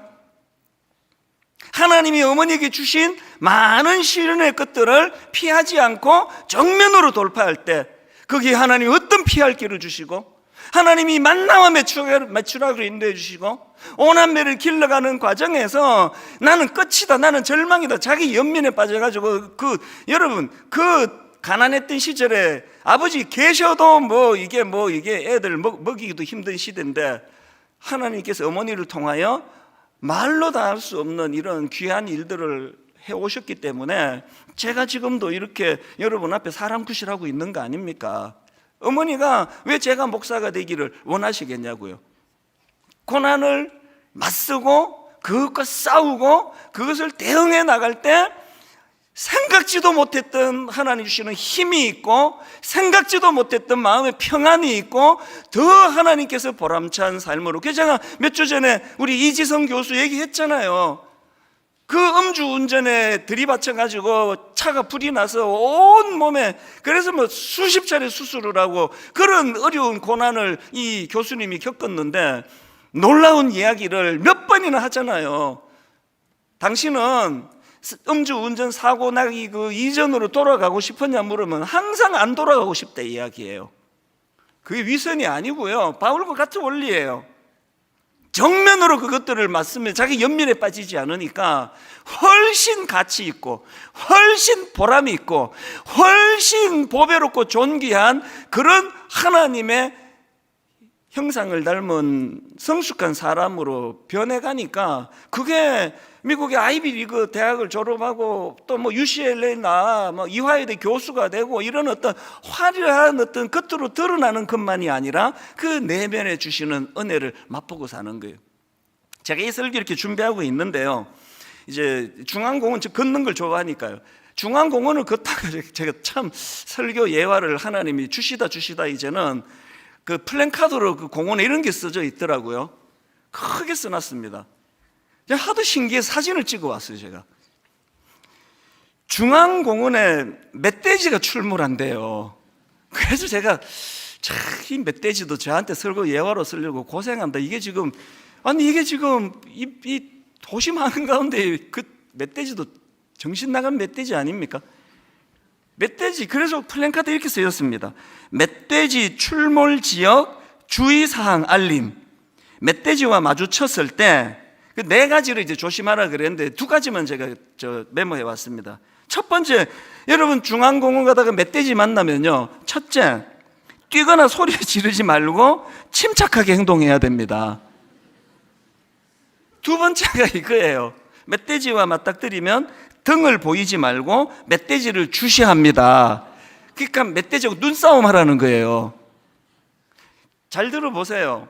고난이 찾아올 때 도망가면은 끝장인 거예요. 등 보이면 멧돼지가 전 속력으로 달려와서 들이받기 때문에 등 보이지 말라는 거예요. 주시하라는 거예요. 니까 짓게 뭔데? 응시하고 있으라는 겁니다. 고난이 우리에게 찾아올 때 고난을 피하지 말고 정면으로 대응하라는 거예요. 맞서라는 겁니다. 맨날 죽겠다 그렇게 하지 마시고. 그런가 하면 두 번째로요, 그리스도의 좋은 병사가 되기 위해서 해야 되는 게 뭐냐? 뚜렷한 목표와 집중력 갖기입니다. 4절을 보십시오. 병사로 복무하는 자는 자기 생활에 얽매이는 자가 하나도 없나니 이는 병사로 모집한 자를 기쁘게 하려 함이라. 이 4절을 메시지 성경이 이렇게 의역해서 이제 번역을 했습니다. 복무 중인 군인은 시장에서 사고 파는 일에 마음을 빼앗기지 않습니다. 잘 들어보세요. 복무 중인 군인은 시장에서 사고 파는 일에 마음을 빼앗기지 않습니다. 그는 명령을 수행하는 데만 정신을 쏟습니다. 집중력을 갖는 거예요. 목표가 있는 겁니다. 오늘 우리 청년주일날 제가 진짜 여러분 간곡히 부탁드리면서 말씀드리는데요, 오늘 우리 청년들에게 가장 무서운 골리앗은 스마트폰이에요. 이 스마트폰이 여러분을 뭐 아주 괴물을 만드는 건 아니지만 스마트폰이 여러분의 집중력을 깨트리는 임무를 받은 사탄의 도구입니다. 그래서 제가 그 청년들에게 관심이 많으니까요, 무슨 커피점 같은 데 들어가서 그 공부하는 청년들을 이제 주문해 놓고 유심히 보면은요, 이제 공부하는데 5분 공부하다가 또 스마트폰 보고 놓고 또 5분 하다가 또 스마트폰 보고 그래가지고 뭐 그게 무슨 공부가 되겠습니까? 그래서 저는요, 우리 집 애들 셋이 이제 사춘기가 될 때부터 항상 부탁을 해요. 잘 때 핸드폰을 아빠한테 맡기고 자라. 우리 청년들 눈빛이 아이고 참 부탁할 걸 부탁해야지 그 눈빛이에요. 여러분 짐작대로 한 번도 받아본 적이 없습니다. 다른 건 다 순종하겠지만 그건 안 되는 거예요. 그래서 이게 자면서도 계속 이 영향을 받으니까 그 깊이 수면을 취할 수도 없고 집중도 잘 안 되고 그랬는데, 우리 집에 최근에 기적이 일어났습니다. 우리 집에 셋 중에 하나가 자기 전에 핸드폰을 맡기기 시작했습니다. 할렐루야! 너무너무 놀라운 일이 일어났는데요, 이렇게 소리 지르면 박수를 치시는구나. 뭐라고 말하는지 아십니까? 정신이 맑아졌대요. 깊이 잘 수 있으니까요. 여러분, 집중하지 않고 되는 일이란 없습니다. 몰두하지 않고. 예수님 십자가 지시러 오신 예수님, 히브리서 12장 2절에서 믿음의 주요 또 온전하게 하시는 이인 예수를 바라보자. 그는 그 앞에 있는 기쁨을 위하여 십자가를 참으사 부끄러움을 개의치 아니하시더니, 주님이 이 땅에 오셔서 보여준 모범이 뭡니까? 주님은 사명이 있으셨잖아요. 삶의 목표가 있었잖아요. 십자가를 통하여 그 인류를 구원해야 되는 사명이 있으시니까 거기에 모든 걸 거시는 거예요. 집중하시는 겁니다. 암만 그 사단이 뭐 떡을 만들어 가지고 뭐 먹어봐라, 사람들이 너 보고 놀라할 거다, 뭐 한번 뛰어내려 봐라, 높은 데서 뭐 천사가 받아주지 않겠냐, 별의별 소리로 유혹을 해도 그런데 신경 쓰지 않고 십자가를 향해 가시는 거예요. 몰두하는 겁니다. 여러분 그거 아시죠? 경마장에 가면은 그 말들에게, 그 경주하는 말들에게 이렇게 눈 가리개를 끼우잖아요. 왜 그렇게 할까요? 말이 지금 목표가 저긴데, 와, 관중 되게 많이 왔네. 오이, 내 편이 몇 명이지? 이러고 있을까봐. 그게 가리는 거예요. 제가 그래 보니까 이런 내용이 있더라고요. 눈 가리개 낀 경주마처럼 나아가고 싶다. 눈 가리개 낀 경주마처럼 나아가고 싶다. 이런 소원을 가지고 있는 이분이 누군지는 몰라도요, 저는 이분이 대단하다고 생각을 합니다. 청년주일날 뭐 복잡한 거 막 엄청난 결단하지 말고요, 자기 전에 스마트폰 나한테 맡기고 가세요. 우리 청년들. 아니면 불편하면 엄마나 아빠한테 맡기세요. 집중하셔야 돼요. 공부할 때는 스마트폰을 저기 멀리다 두시는 거예요. 꺼두시는 거예요. 몰두하는 훈련이에요. 집중하는 훈련입니다. 제가 오늘 설교 제목을요, 후회 없이 살려면 목숨을 걸어라. 후회 없이 살려면 목숨을 걸어라. 이제 어느 글에서 제가 문장을 발견하고 이걸 옮겨 적어 놓은 건데요, 집중하라는 거예요. 몰두하라는 겁니다. 후회 없이 살고 싶으면 거기에 목숨을 걸어라. 마지막 세 번째로요, 그리스도의 좋은 병사가 되기 위해서는 가장 중요합니다. 힘의 근원이 어디서부터 나는지를 제대로 알자는 거예요. 이게 오늘 본문에서 되게 중요한 문법을 제가 보여드릴게요. 디모데후서 2장 1절에 보니까, 내 아들아, 그러므로 너는 그리스도 예수 안에 있는 은혜 가운데 강하고, 이렇게 표현을 했는데, 여기 나오는 강하고, 이거 헬라어로 보면은 수동태 명령형이에요. 문법으로. 이 수동태 명령형이라는 게 뭡니까? 그래서 강하고, 이게 잘된 번역이 아닌 거겠죠? 그리고 앞에 보세요. 너는 그리스도 예수 안에 있는 은혜 가운데 강하고거든요. 그 강함의 원천이 자기한테 나오는 게 아니에요. 은혜 안에서예요. 그리스도에겠습니다. 그래서 이거를 수동태로 번역을 하기를 만약에 원하신다면, 내 아들아, 그러므로 너는 그리스도 예수 안에 있는 은혜 가운데 강하여지고예요.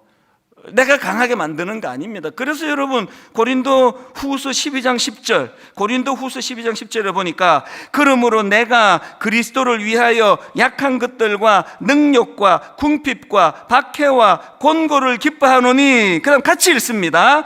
이는 내가 약한 그때의 강함이라. 왜 약한 그때가 강함이냐고요? 그 알량한 내 조금 힘 있는 것 같고 나는 하나님 필요 없어, 난 내 주먹을 믿어, 이렇게 살다가 그런 연약함을 통해, 고난을 통해 무기력한 자기를 고백하기 할 그때에 이제 힘의 원천인 하나님을 의지하기 때문이에요. 죽으라고 기도 안 하시는 여러분, 왜 죽으라고 기도하지 않습니까? 여전히 힘의 원천이 내게 있기 때문이에요. 내가 노력하면 되지, 뭔 기도야. 한참 더 고생하셔야 돼요. 그래서 여러분 고린도전서 1장 26절부터 나오는 이 의미를 곰곰이 한번 들어보세요. 형제들아, 너희를 부르심을 보라. 그 다음 보세요. 육체를 따라 지혜로운 자가 많지 아니하며. 한번 쓱 둘러보세요. 그리고 뭐 잘 안 보면 저를 보시면 돼요. 약한 저를 보시면 돼요. 육체를 따라 지혜로운 자가 많지 아니하며, 능한 자가 많지 아니하며, 문벌 좋은 자가 많지 아니하도다. 그러나 하나님께서 어떤 사람을 택합니까? 세상에 미련한 것들을 택하사 지혜 있는 자들을 부끄럽게 하려 하시고, 세상에 약한 것들을 택하사 강한 것들을 부끄럽게 하려 하시며, 하나님께서 세상에 천한 것과 멸시받는 것들과 없는 것들을 택하사 있는 것들을 폐하려 하시나니, 이는 또 이것도 같이 읽습니다. 이는 시작. 이는 아무 육체도 하나님 앞에서 자랑하지 못하게 하려 하심이라. 이게 그리스도 안에 있는 은혜 가운데 강한 사람의 모습입니다. 오늘 약한 것 때문에 초라해지지도 말고 자기 연면에 빠지지 말고요. 조금 갖추고 있다고 그것 때문에 강함의 원천이 자기인 것처럼 교만할 필요도 없고요. 내가 약할 그때에 강함의 원천을 알게 된다. 결론을 저는 느헤미야 8장 10절로 맺기 원합니다. 여호와로 인하여 기뻐하는 것이 너희의 힘이니라. 여호와로 인하여 기뻐하는 것이 너희의 힘이니라. 제가 오늘 설교 마무리 기도하고 나면 우리 청년들이 단위로 엄청 올라와서 그들이 하나님을 기뻐 찬양할 것입니다. 우리 청년들을 축복해 주시고 기도해 주시고, 오늘 연세가 좀 있는 어른이랄지라도 나는 영적으로 다시 젊은 그리고 강한 군사가 될 것이다. 그리고 무엇보다도 힘의 원천이 나에게 있지 아니하고 하나님에게 있다는 사실을 인정해서 우리들의 삶이 관광객에서 강한 군사로 바뀌어지는 은혜를 오늘 예배 가운데 맛보게 되시기를 바랍니다. 기도하겠습니다. 하나님 아버지, 오늘 이렇게 청년 주일로 그렇게 드려지니 참 감사하고 좋습니다. 젊은 시절 하나님, 우리 청년들이 그저 관광객 같은 태도로, 그리고 하나님 미갈처럼 그저 발코니에서 평가나 하는, 그리고 온도계처럼 그저 눈금이나 가르치는 인생이 아니라 하나님 온도 조절계가 되고, 하나님 저들이 길 위에 서 있는 다리처럼 기뻐 춤을 추며 하나님을 찬양하는, 하나님 도전하는 믿음의 젊은이들 되게 하여 주시옵소서. 오늘 저들의 찬양 가운데 주님 역사하시고 은혜 아버지 누릴 수 있도록 해주시며 저들 삶에 강한 도전이 일어나는 아름다운 청년 예배가 되게 하여 주시옵소서. 감사드리옵고 예수님 이름으로 기도드립니다. 아멘. 우리 청년들 큰 박수로 축복하며 격려해 주시기 바랍니다.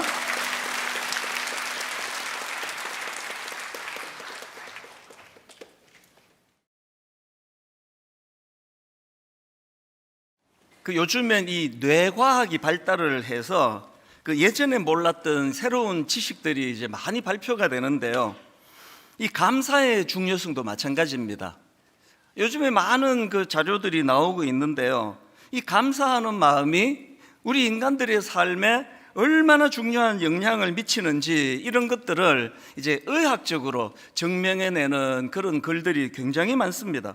예를 들면은 이 인간의 감정에 영향을 미치는 호르몬으로 알려져 있는 세로토닌 그리고 도파민, 이런 호르몬들이 이게 인간의 기분을 조절하는 그런 호르몬으로 알려져 있는데요. 그래서 이제 이 호르몬 중에서 세로토닌은 이 인간이 느끼는 소소한 기쁨, 일상에서 느끼는 그런 기쁨에 관여하는 것으로 알려져 있어서 이 세로토닌은 행복 호르몬이다, 이런 별명을 또 갖고 있기도 합니다. 그래서 이제 어쩌다가 이제 이 우울증이라는 거는 이 마음의 감기라고 그렇게 얘기하거든요. 누구에게나 올 수 있는데, 이렇게 우울증이 오면 이제 병원에 가고 그 병원에서 이제 약을 처방해 주는데요. 그때 처방해 주는 우울증 약이 그게 바로 이 세로토닌 호르몬의 수치를 올려주는 그런 약이라고 그렇게 알려져 있습니다. 그래서 이제 우울증이 오면은 이제 햇볕을 많이 쬐야 되고 여러 가지 조치를 해야 되지만, 그 중에서 이제 우울증이 올 때 이 감사하는 마음을 가지면, 그러면 이제 이 감사하는 마음이 병원에서 처방해 주는 우울증과 똑같은 그런 약효가 있다. 이런 것들이 요즘에 이제 계속 드러나고 있는 그런 내용들입니다. 이런 내용을 다루고 있는 진아영 교수님의 강의를 듣다가 보니까 이제 실험 하나를 소개하는데요. 이제 마음이 우울한 사람들을 이제 모읍니다. 마음이 우울한 사람들을 모아놓고 이제 그를 두 그룹으로 나눕니다. 그래서 한 그룹은 비록 이제 우울하고 힘든 상황이지만 그럼에도 불구하고 한번 감사하는 마음들을 거기 한번 적어 보십시오. 그래서 아주 뭐 대단한 건 아니라도 아주 작고 소소한 것이라도 자꾸 끄집어내가지고 그 감사의 마음들을 한번 적어 보시라고 그렇게 권하고요. 그런가 하면 이제 또 다른 그룹에게는 그냥 이제 그 마음의 하소연이죠. 내가 마음이 이렇게 힘들다, 나 우울하다. 그래서 그 마음에 그 어둡고 우울한 그 마음 상태를 그대로 적어 보라고. 그렇게 이제 두 그룹으로 나누어서 조사를 했더니 한 몇 주 지나고 나니까 두 그룹에서 어떤 차이가 있느냐 하니까요, 이제 참 우울하고 마음이 어둡고 힘든 그 상황에서라도 억지로라도 감사를 생각하고 감사를 끄집어내고 감사에 대해서 적어보라고 한 그 그룹에서 우울한 마음이 좋아졌다는 보고가 나오고요, 또 예전보다 잠도 더 잘 자게 되었다 이런 보고도 나오고요, 또 불안 증상도 좀 없어지더라, 그러니까 이런 결과가 나오더라는 게 다 몇 주 만에. 이번에는 이제 그런 변화를 경험한 그룹 사람들에게 한 걸음 더 나아가가지고 이제 그 감사 일기를 써보라. 감사 일기를 한번 써보십시오. 그래서 이제 그 감사 일기를 몇 달 동안 꾸준히 이제 써보고 난 다음에 한 석 달 뒤에 이 뇌 영상 검사를 하니까 그들 뇌에 많은 변화가 일어나더라는 겁니다. 그 교수님이 전문가로서 이제 이런 내용들을 이제 강의를 하면서 이런 연구를 무슨 표현으로 설명하는가 하니까 이것들이 다 감사하는 회로를 훈련시키는 것이다, 이런 표현을 쓰더라고요. 그리고 감사하는 회로가 강화가 되면, 예전에 제가 고등학교 때 그 기술 시간에 배웠던 기억이 있는데요, 자동차가 이제 그 배기 밸브, 또 배기 밸브, 또 흡입 밸브 뭐 이런 거였던 것 같아요. 그거가 이제 이쪽 밸브가 열리면 이쪽 밸브가 닫히고, 이쪽 밸브가 닫히면 이쪽 밸브가 또 열리는 그런 자동차가 원리로 간다는 기억이 있는데요, 인간의 뇌도 비슷하다는 거예요. 우리 인간이 노력에 의해 가지고 훈련에 의해서 감사하는 회로가 열려지면, 더 강화가 되면 원망하고 불평하는 그쪽의 회로가 기능이 약화가 된다는 거예요. 이 둘 중에 어느 쪽을 강화시키느냐, 그게 그 사람의 행복과 굉장히 영향을 미친다, 뭐 그런 얘기예요. 성경이 그 감사하라는 걸 얼마나 많이 강조합니까? 그건 우리 인간을 창조하신 하나님께서 우리가 어떻게 해야 행복해지는지를 아시기 때문이에요. 이 성경이 감사에 대해서 얼마나 많이 강조하는가, 제가 지난주 월요일에도요, 골로새서 3장 15절입니다. 그리스도의 평강이 너희 마음을 주장하게 하라. 너희는 평강을 위하여 한 몸으로 부르심을 받았나니 너희는 또한 감사하는 자가 되라. 지난 월요일이 이제 5월 첫날 아니었습니까? 5월 달이 가정의 달이기도 하지만 5월은 감사의 달이에요. 오늘 어린이들을 마음껏 축복하는 어린이 주일이 열려지는가 하면 다음 주일에 이제 어버이 주일이에요. 그리고 우리 어버이뿐만 아니라 참 우리 윗 어른들에 대하여 감사하고 공경하는 그런 시간을 가질 거고요. 또 그런가 하면은 스승의 주일이 또 있지 않습니까? 이 5월 한 달은 감사의 달이에요. 제가 이제 지난 월요일 날 새벽에 일어나서 이런 부분을 생각하면서 감사와 관련된 구절들을 읽다가 발견한 게 그게 바로 이 구절이거든요. 이 구절 속에 이렇게 나오는 거, 너희는 또한 감사하는 자가 되라.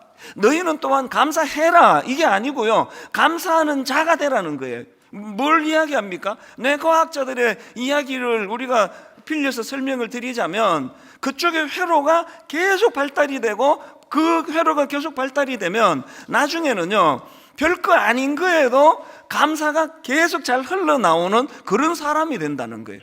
너희는 감사하는 자가 되라는 말씀은 감사하라가 더 발전된 개념의 말씀이라고 생각하거든요. 예수 잘 믿는 사람들은 감사하는 자로 감사의 뇌의 회로가 점점 더 많이 열려지고 발달하는 그런 성도님인 줄로 믿습니다. 그런가 하면은 디모데전서 4장 4절도 마찬가지입니다. 하나님께서 지으신 모든 것이 선하매, 그 다음 보십시오. 감사함으로 받으면 버릴 것이 없나니. 인생의 해석이라는 말씀을 계속 드리는 게 바로 이런 거거든요. 감사함으로 받으면 버릴 게 없다. 내 인생에서 나는 버릴 게 없다. 한번 우리 따라해서 한번 선포하시면 좋겠습니다. 한번 따라해 보시겠습니까? 감사함으로 받으면 버릴 것이 없나니. 여러분 인생이 이러면 얼마나 좋겠습니까? 어떤 경우라도 이 뇌의 감사 회로가 그것이 개발이 되고 발달이 돼가지고 항상 감사가 넘치는 삶. 그래서 유명한 데살로니가전서 5장 18절에 보니까 범사에 감사하라. 이것이 그리스도 예수 안에서 너희를 향하신 하나님의 뜻이니라. 여러분 기억하셔야 됩니다. 하나님은요, 우리가 범사에 감사하기를, 그래서 우리가 감사하는 사람이 되기를 원하신다는 겁니다. 왜 원하실까요? 앞에서 말씀드렸잖아요. 우리를 창조하신 분이에요. 어떻게 사는 게 우리가 행복의 길로 가는지를 너무나 잘 아시기 때문에 범사, 뭡니까? 어떤 경우라도 항상 어떤 상황에 직면해도 감사하려고 애를 쓰는 그런 사람이 되라. 하나님이 이걸 원하신다. 사실 저는 설교하는 사람이니까요, 제가 이런 말씀들을 실천하려고 애를 좀 쓰는 편이에요. 지난 월요일도 그 일환으로 먼저 제가 하나님 말씀을 앞에 놓고 감사하는 자가 되려고 이제 새벽에 이런 생각을 했습니다. 이제 5월 감사의 달이 되었는데 분당 우리 교회를 개척한 이후로 저에게 감사했던 분들을 떠올리기 시작했어요.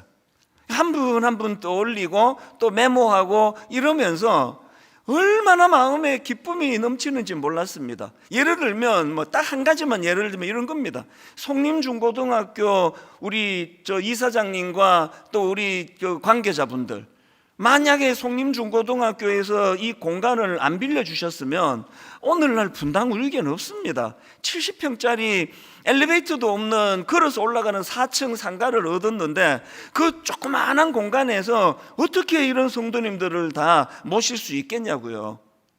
그럼 너무 감사한 겁니다. 그리고 또 이제 개척을 하고 어느 순간에 교회가 확 성장을 해서 숫자적으로 막 엄청 늘어났는데 저는 그게 너무 감사하기도 했지만 두려웠습니다. 왜? 제가 제 그릇을 아니까요. 그랬을 때 제가 지난 월요일 날 너무나 감사했던 게 탈무드에 이런 글을 제가 읽은 적이 있거든요. 거인은요, 그 존재가 큰 게 아니래요. 그 존재가 큰 사람이 거인이 아니고 자기를 위하여 기꺼이 어깨를 빌려주는 사람을 만난 사람, 그 사람이 거인이래요.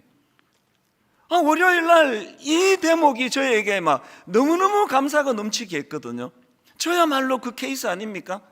너무나 수많은 고마운 이 초라하고 보잘것없는 평범한 저를 위하여 어깨를 빌려준 우리 수많은 교역자들, 우리 장로님들, 수많은 성도님들 기다려주고 참아주면서 그렇게 어깨를 빌려줬기 때문에 오늘 이 자리까지 제가 쫓겨나지도 않고 오늘 되게 설교할 수 있는 거 아닙니까?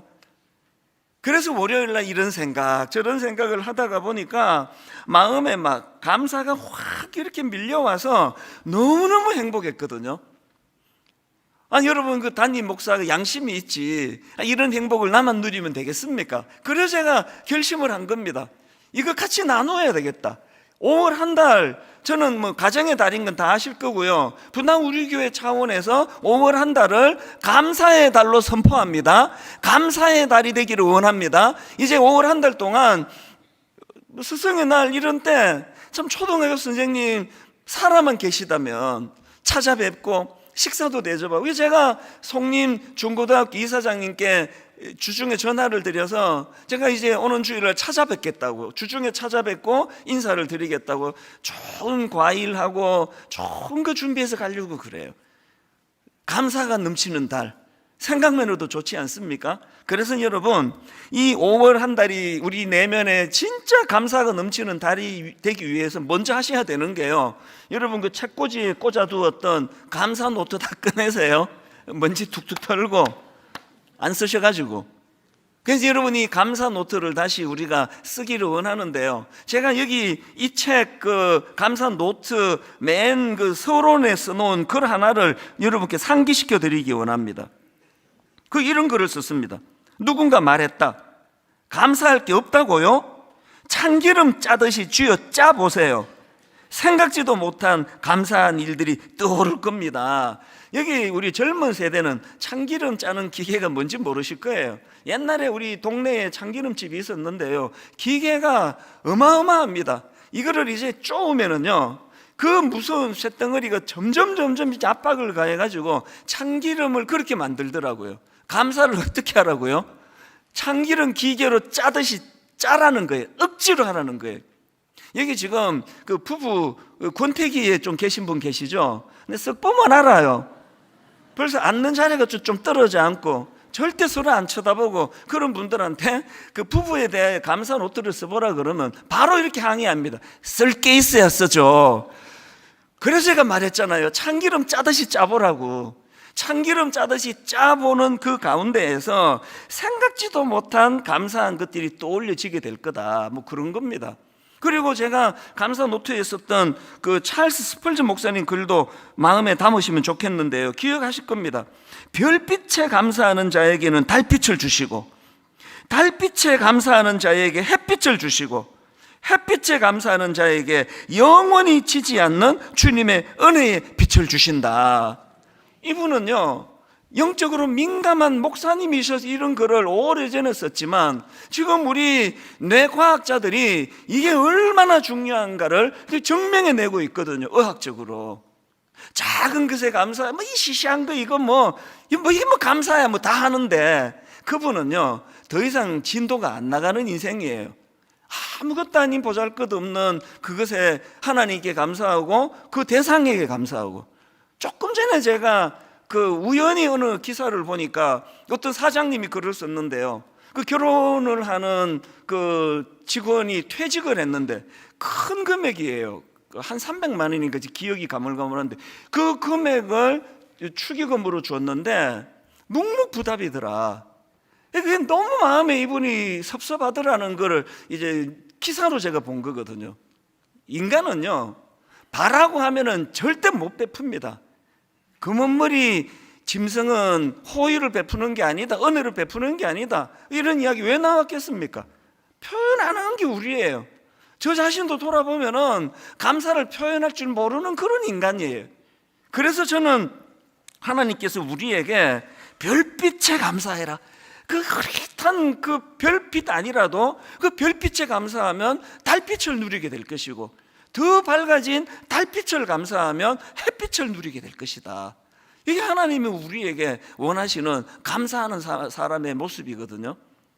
오늘 본문을 저는 이런 맥락으로 살펴보기 원하는데, 본문에서 저는 한 가지 중요한 포인트를 나누기를 원합니다. 오늘 본문 골로새서 2장 6절 7절입니다. 그러므로 너희가 그리스도 예수를 주로 받았으니 그 안에서 행하되 그 안에 뿌리를 박으며 세움을 받아 교훈을 받은 대로 그 다음에 믿음에 굳게 서서 감사함을 넘치게 하라. 제가 발견한 게 뭔지 아십니까? 누가 감사할 수 있느냐고요? 믿음에 굳게 선 그 사람이 감사할 수 있는 거예요. 감사는요, 여러분, 감사는요, 이게 영적인 문제라는 거예요. 여러분, 여기 믿음에 굳게 섰다고 자부하는 분 계시잖아요. 여기 장로님들 계시잖아요. 여기 권사님들, 안수 집사님들, 여기 믿음 좋은 청년들 계시잖아요. 여러분, 여러분의 믿음을 뭘로 증명해야 되느냐? 나는 감사회로, 내 뇌는 감사회로가 발달이 돼 있어, 이걸로 증명하는 거예요. 분당 우리 교회가 절대로 박물관 교회 되지 않기를 모두가 노심초사 기도하는데요, 분당 우리 교회가 다시 한번 영적으로 뜨거운 교회가 되는 거 간단해요. 은혜 받은 사람들의 뇌가 감사회로가 발달이 된 사람이 모인 교회면 그 부흥하는 교회 아닙니까? 아무것도 아닌데도 감사하고. 그래서 제가 설교할 때 보면은 누가 믿음이 좋은지 좀 알아요. 누가 믿음이 좋은지 아세요? 웃기지도 않는데 잘 웃는 그 사람이 믿음이 좋은 사람이에요. 난 그 사람 맨날 축복해요. 여기도 있어요. 절대로 안 웃는, 내 무슨 좀 상처가 있나 봐. 절대로 안 웃는, 믿음 좋다고 생각하는 믿음 없는 여러분, 빨리 깨우치세요. 작은 일에도 감사하고 어린애처럼 기뻐하고 아무것도 아닌 일에도 행복하고. 저는 저희가 중고등학교 다닐 때 여고생들의 순수함을 표현했던 거, 저는 그 말 100% 동의합니다. 쟤들은 얼마나 행복한지 날아가는 새만 봐도 웃음을 못 그쳐. 새를 봐도 행복하고, 그러다가 뭐 새똥에 맞고 그래도 또 웃는 거예요. 행복한 거예요. 이게 달빛에 감사하는 거예요. 아무것도 아닌 거에 감사하고 작은 일에 감사하면 뇌의 회로가 강화가 된다. 그러면 원망하고 불평하는 그 회로는 점점 작아진다는 거거든요. 오늘 여러분 한 가지 중요한 그 말씀을 드리려고 하는데요, 그 아담과 하와의 타락 과정도요 이걸로 설명할 수가 있습니다. 아담과 하와가 이제 그 선악과가 너무 먹음직스러워서 따먹은 그 사실입니다. 그게 창세기 3장 6절입니다. 여자가 그 나무를 본즉 먹음직도 하고 보암직도 하고 지혜롭게 할 만큼 탐스럽기도 한 나무인지라. 여자가 그 열매를 따먹고 자기와 함께 있는 남편에게도 주매 그도 먹은지라. 그래서 설교할 때 그 선악과가 너무나 먹음직스럽기 때문에 금지된 그 나무를 따먹어서 타락했다, 그 설명은 한편은 맞아요. 그러나 또 한편은 이게 적절하지 않습니다. 왜 그런지 아십니까? 그 동산 중앙의 선악과만 먹음직스럽고 보암직스러운 게 아니에요. 자, 증명해 드릴게요. 창세기 2장 9절을 보십시오. 여호와 하나님이 그 땅에서, 그 에덴 동산 아닙니까? 여호와 하나님이 그 땅에서 보기에 아름답고 먹기에 좋은 나무가 나게 하시니, 세 번역은 조금 더 구체적으로 설명합니다. 주 하나님은 보기에 아름답고 먹기에 좋은 열매를 맺는 온갖 나무를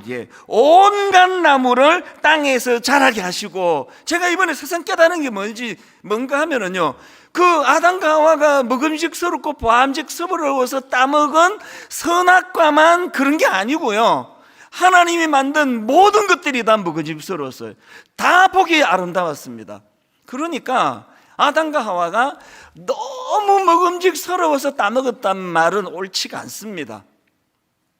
정확하게 말씀드리면요, 아담과 하와는 감사할 줄 몰라서 따먹은 거예요. 만족할 줄 몰라서 따먹은 겁니다. 이게 오늘 이 땅에서도 죄의 원리 아닙니까? 여러분, 우리가요 만족할 수 없기 때문에 감사가 없고, 감사하지 못하기 때문에 내 복을 발로 차는 거거든요.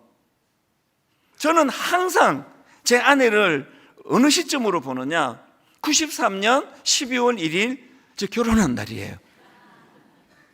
장가도 못 갈 뻔한, 매력도 하나도 없는 나 같은 걸 7살이나 어린, 그렇게 아름다운 제 눈에만 7살 차이가 나는 이 여성이 날 건져줬다. 그래서 이제 어떨 때 좀 불평이 생기고 못마땅할 때 저는 93년으로 돌아가요. 내가 왜 이러지? 이렇게 고마운 아내에게. 감사는요 만들어내는 거예요. 현재 감사가 없으면, 여러분 다 누가 뭐 강제로 결혼시킨 거 아니잖아요. 여러분이 선택할 그때에 감사했던 그때를 떠올리면서, 그래서 여러분, 세르반테스라는 분이 이런 말을 했습니다. 인간이 범하는 가장 큰 죄는 감사할 줄 모르는 것이다. 인간이 범하는 가장 큰 죄는 감사할 줄 모르는 것이다. 지옥은 배은망덕한 무리들로 가득 차 있다. 이거를 제가 읽으면서 십자가 예수 그리스도의 은혜가 아니면 전 반드시 지옥 갈 수밖에 없겠구나. 은혜로 구원받는 거거든요. 여러분, 우리가 하나님 앞에서 우리 지난 세월을 돌아보면서 잣대로 세워야 될 속담이 하나 더 있습니다. 서양 속담에 이런 말이 있습니다. 행복은 감사의 문으로 들어와서 불평의 문으로 나간다. 신혼 때 다 행복했잖아요. 누가 불행했냐고, 신혼 때. 그때 감사했거든. 미숙하고 맨날 그 아침 밥상 늦게 차려가지고 서툴러가지고 회사 지각하게 만들고, 우리 집 얘기 아닙니다. 어떤 경우라도 사랑스럽고 이쁘고 감사하고 그랬던 때가 있었잖아요. 그래서 행복했잖아요. 왜 없어졌습니까? 다시 읽어드릴게요. 행복은 언제나 감사의 문으로 들어와서 불평의 문으로 나간다. 여러분, 가정의 행복을 원하시면요, 불평의 문을 닫으시기 바랍니다. 불평의 문을 닫으려면 어떻게 해야 된다고요? 뇌 회로에 감사 회로를 활성화시키면 불평과 원망의 회로가 약화된다는 사실을 뇌과학자들의 이 의학적인 연구를 우리는 수용하면 되는 겁니다. 감사할 게 없다고요? 그래서 이거 드는 거예요. 오늘부터 다시 드세요. 없으면 여러분 뭐 그냥 노트 하나 가지고 쓰시면 돼요. 쓰세요. 참기름 짜듯이, 쥐어 짜듯이 그렇게 해 나가면은 그 감사 회로가 자꾸 내 안에서 활성화된다. 그래서 여러분 구약의 인물 다니엘을 보십시오. 다니엘의 유명한 다니엘 6장 10절 다 아시죠? 다니엘이 조수의 왕의 도장이 찍힌 것을 알고도 자기 집에 돌아가서는 윗방에 올라가 예루살렘으로 향한 창문을 열고 전에 하던 대로 하루 3번씩 무릎을 꿇고 그 다음 보세요. 기도하며 그의 하나님께 뭐 했습니까? 감사했습니다. 지금 포로로 끌려와 있습니다. 어떻게 살아보겠다고 그렇게 지금 애를 쓰고 있는데 정적들이 지금 죽이려고 지금 혈안이 돼 있는 상황이에요. 뭐가 그렇게 감사하겠냐고요? 뭐가 그렇게 그 하루에 3번씩이나 감사할 거리가 있었겠냐고요? 다니엘은 우리 표현으로 말하면 감사 회로가 발달이 돼 있는 거예요. 하루 3번 참기름 쥐어 짜듯이 감사를 짜낸 게 그게 다니엘이에요. 그리고 하나님은 이런 인물을 그 어두운 시대에 지도자로 쓰신 거 아닙니까? 여러분 아들, 여러분 딸 잘 쓰이기를 바라신다면 어릴 때부터 감사 회로를 개발시켜 줘야 된다는 겁니다. 이 정신으로 감사 노트를 활용하시고요. 그런가 하면은 이제 5월 달이 진정한 감사의 달이 되기 위해서 뭘 회복해야 되느냐? 가정 예배를 회복하셔야 됩니다. 이번에 이 한 구절 묵상 팀이 참 좋은 걸 하나 개발을 했습니다. 가정 예배예요. 오늘 5월 7일자를 보면은 한 구절 가정 예배가 창세기 41장 45절부터 내용들을 여기서 담고 있는데요. 우리 교회 주일학교에서 굉장히 잘하고 있는 게 어묵이에요. 어묵. 오뎅 이런 거 아니고요. 어린이 묵상. 그게 어묵입니다. 그게 지금 우리 교회에서 어린 꼬맹이부터 초등학교, 중고등학교, 대학 청년부, 우리 기성세대 모두가 한 구절 묵상으로 한 본문을 같이 묵상을 해요. 그리고는 일주일에 하루, 오늘 오후, 오늘 저녁 가족이 다 모여서 가정 예배를 드리는데요. 한 본문을 읽고요. 여기에 이런 파트가 있습니다. 한 구절 말씀 나눔, 그 다음에 온 가족 감사 나눔을 넣었어요. 온 가족이 이 감사 노트를 활용해도 되고 이거를 활용해서 감사를 나누는 가정 예배를 드리자는 거예요. 이것 가지고 제가 고백할 게 하나 있습니다. 너무너무 부끄러운 고백인데요. 우리 집의 아이들은 제가 가정 예배 드리자 그러면 애들이 다 갑자기 우울해져요. 막 그렇게 재밌게 잘 놀다가 예배 드리자 그러면 애들이 엄청 우울해져요. 왜 그런지 아십니까? 제가 참 나빴어요. 가정 예배를 얘들 야단치는 시간으로 썼거든요. 예배 드리자 하고는 교훈이라는 이름 아래에서 너는 목사들이 그래갖고 안 되지 왜 그렇게 하니? 너 목사들이 그러면 돼? 이런 시간으로만 제가 가정 예배를 쓴 거예요. 제가 공개적으로 제가 아이들한테 너무 미안하고 사과하고 싶어요. 이 아이들 머릿속에 어쩌다가 내가 목사집에 태어났느냐고. 내가 얘들이 예배 드리자 그러면 우울해져. 이런 예배 드리는 가정 계시다면요, 오늘 저도 그럴 거예요. 애들 모아놓고 사과하세요. 아빠가 잘못했다. 예배는 이런 게 아닌데. 여러분, 한 구절 묵상책이 있습니다. 프린트해서 쓰세요. 여기에 이게 나옵니다. 온 가족 감사 나눔. 가정 예배는요, 애들 야단치는 시간으로 쓰시면 안 됩니다. 애들 머릿속에 하나님 엄청 싫어요. 하나님 엄청 그냥 잔소리꾼이고. 가정 예배를요, 감사가 풍성한 장으로 만들어 보세요. 엄마가 먼저, 아빠가. 회사에서 우리 아빠 지금 힘든 거 다 아는데 모이면은 아빠가 감사를 이야기하고, 이 어려운 중에도 아빠가 너희들 때문에 너무 감사하고. 그래서 여러분, 가정 예배가 드려지면 애들이 신이 나도록 막 자꾸 어른들 말씀 너무 많이 하지 마세요. 여러분 보니까 자기는 말 그렇게 많이 하면서 무슨 저부터 제가 줄이려고 그래요. 그래서 제가 아이들한테 가정 예배 드리면 감사. 아빠가 너 때문에 이래서 내가 감사해. 너 때문에 이래서 감사해. 그래서 이 막 감사 경연 대회가 열려지는 그런 가정 예배가 되시기를 바랍니다. 이게 왜 중요한지 아십니까? 예를 하나 들어볼게요. 제가 최근에 읽은 책 중에서요, 황성주 박사가 쓴 내 삶을 변화시키는 감사의 기적, 이런 제목의 책이 있는데요, 그 책에 나오는 내용입니다. 미국 보스턴에 사는 어떤 교포 자녀, 한국계 그 교포 자녀가요, 미국 전체 고등학교 토론 대회에서 챔피언이 됐다는 겁니다. 이게 어느 정도 엄청난 일인가 하면은요, 이 아이가 전미 고등학교 토론 대회에서 챔피언이 되고 나니까 하버드 대학교, 예일 대학교를 포함해 가지고 미국의 모든 아이비 리그 대학교에서 이 아이에게 전액 장학생으로 전액 장학금을 주면서 이 아이를 스카우트하는 거예요.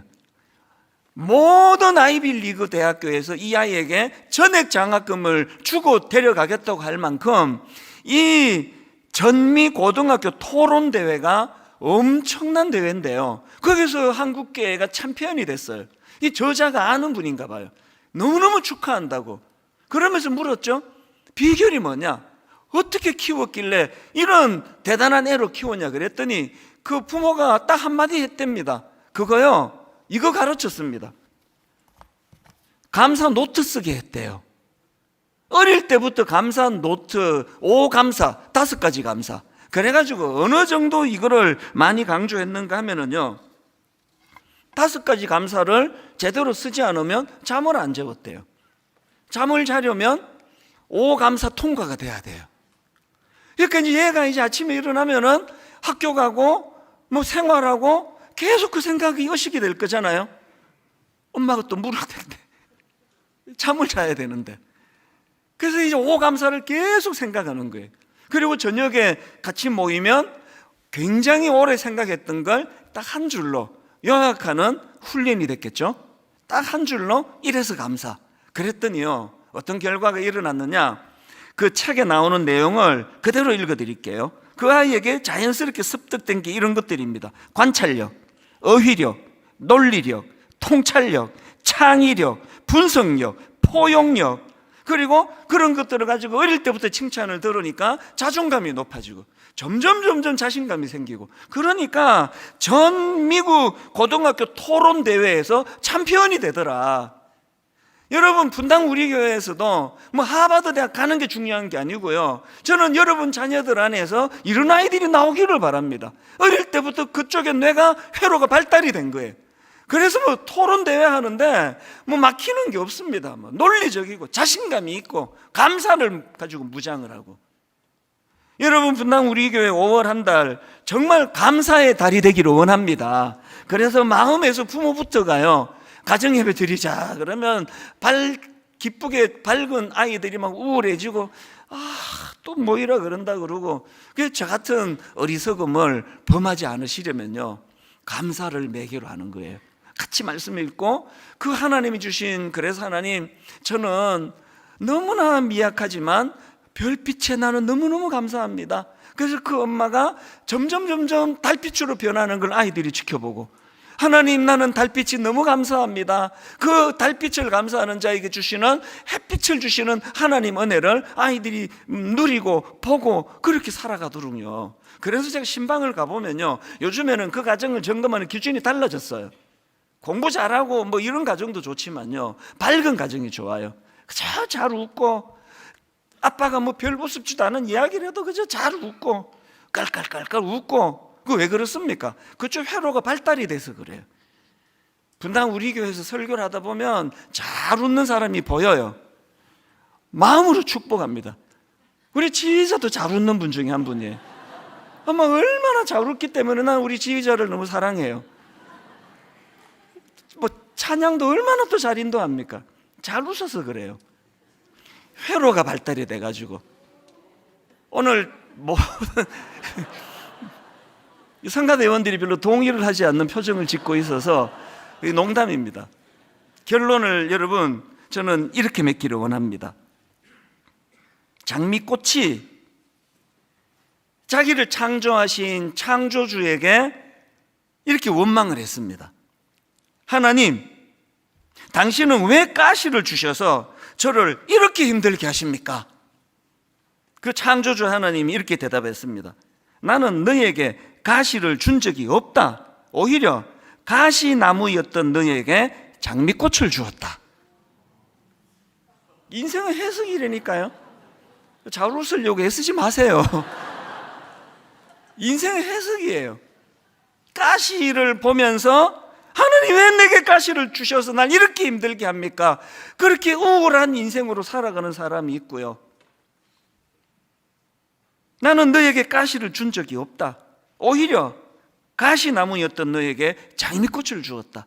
하나님, 나 같은 가시나무 같은 나에게 말씀을 전하고 참 이 큰 교회를 목양할 수 있는 장미꽃으로 인도해 주신 하나님, 그 하나님 감사합니다. 월요일 날 너무너무 행복이 밀려오는 거였거든요. 하나님, 저에게 어깨를 빌려주신 너무나 고마운 분들, 절대 그 감사를 잊지 않기를 원합니다. 그랬더니 제가 행복해지던데요.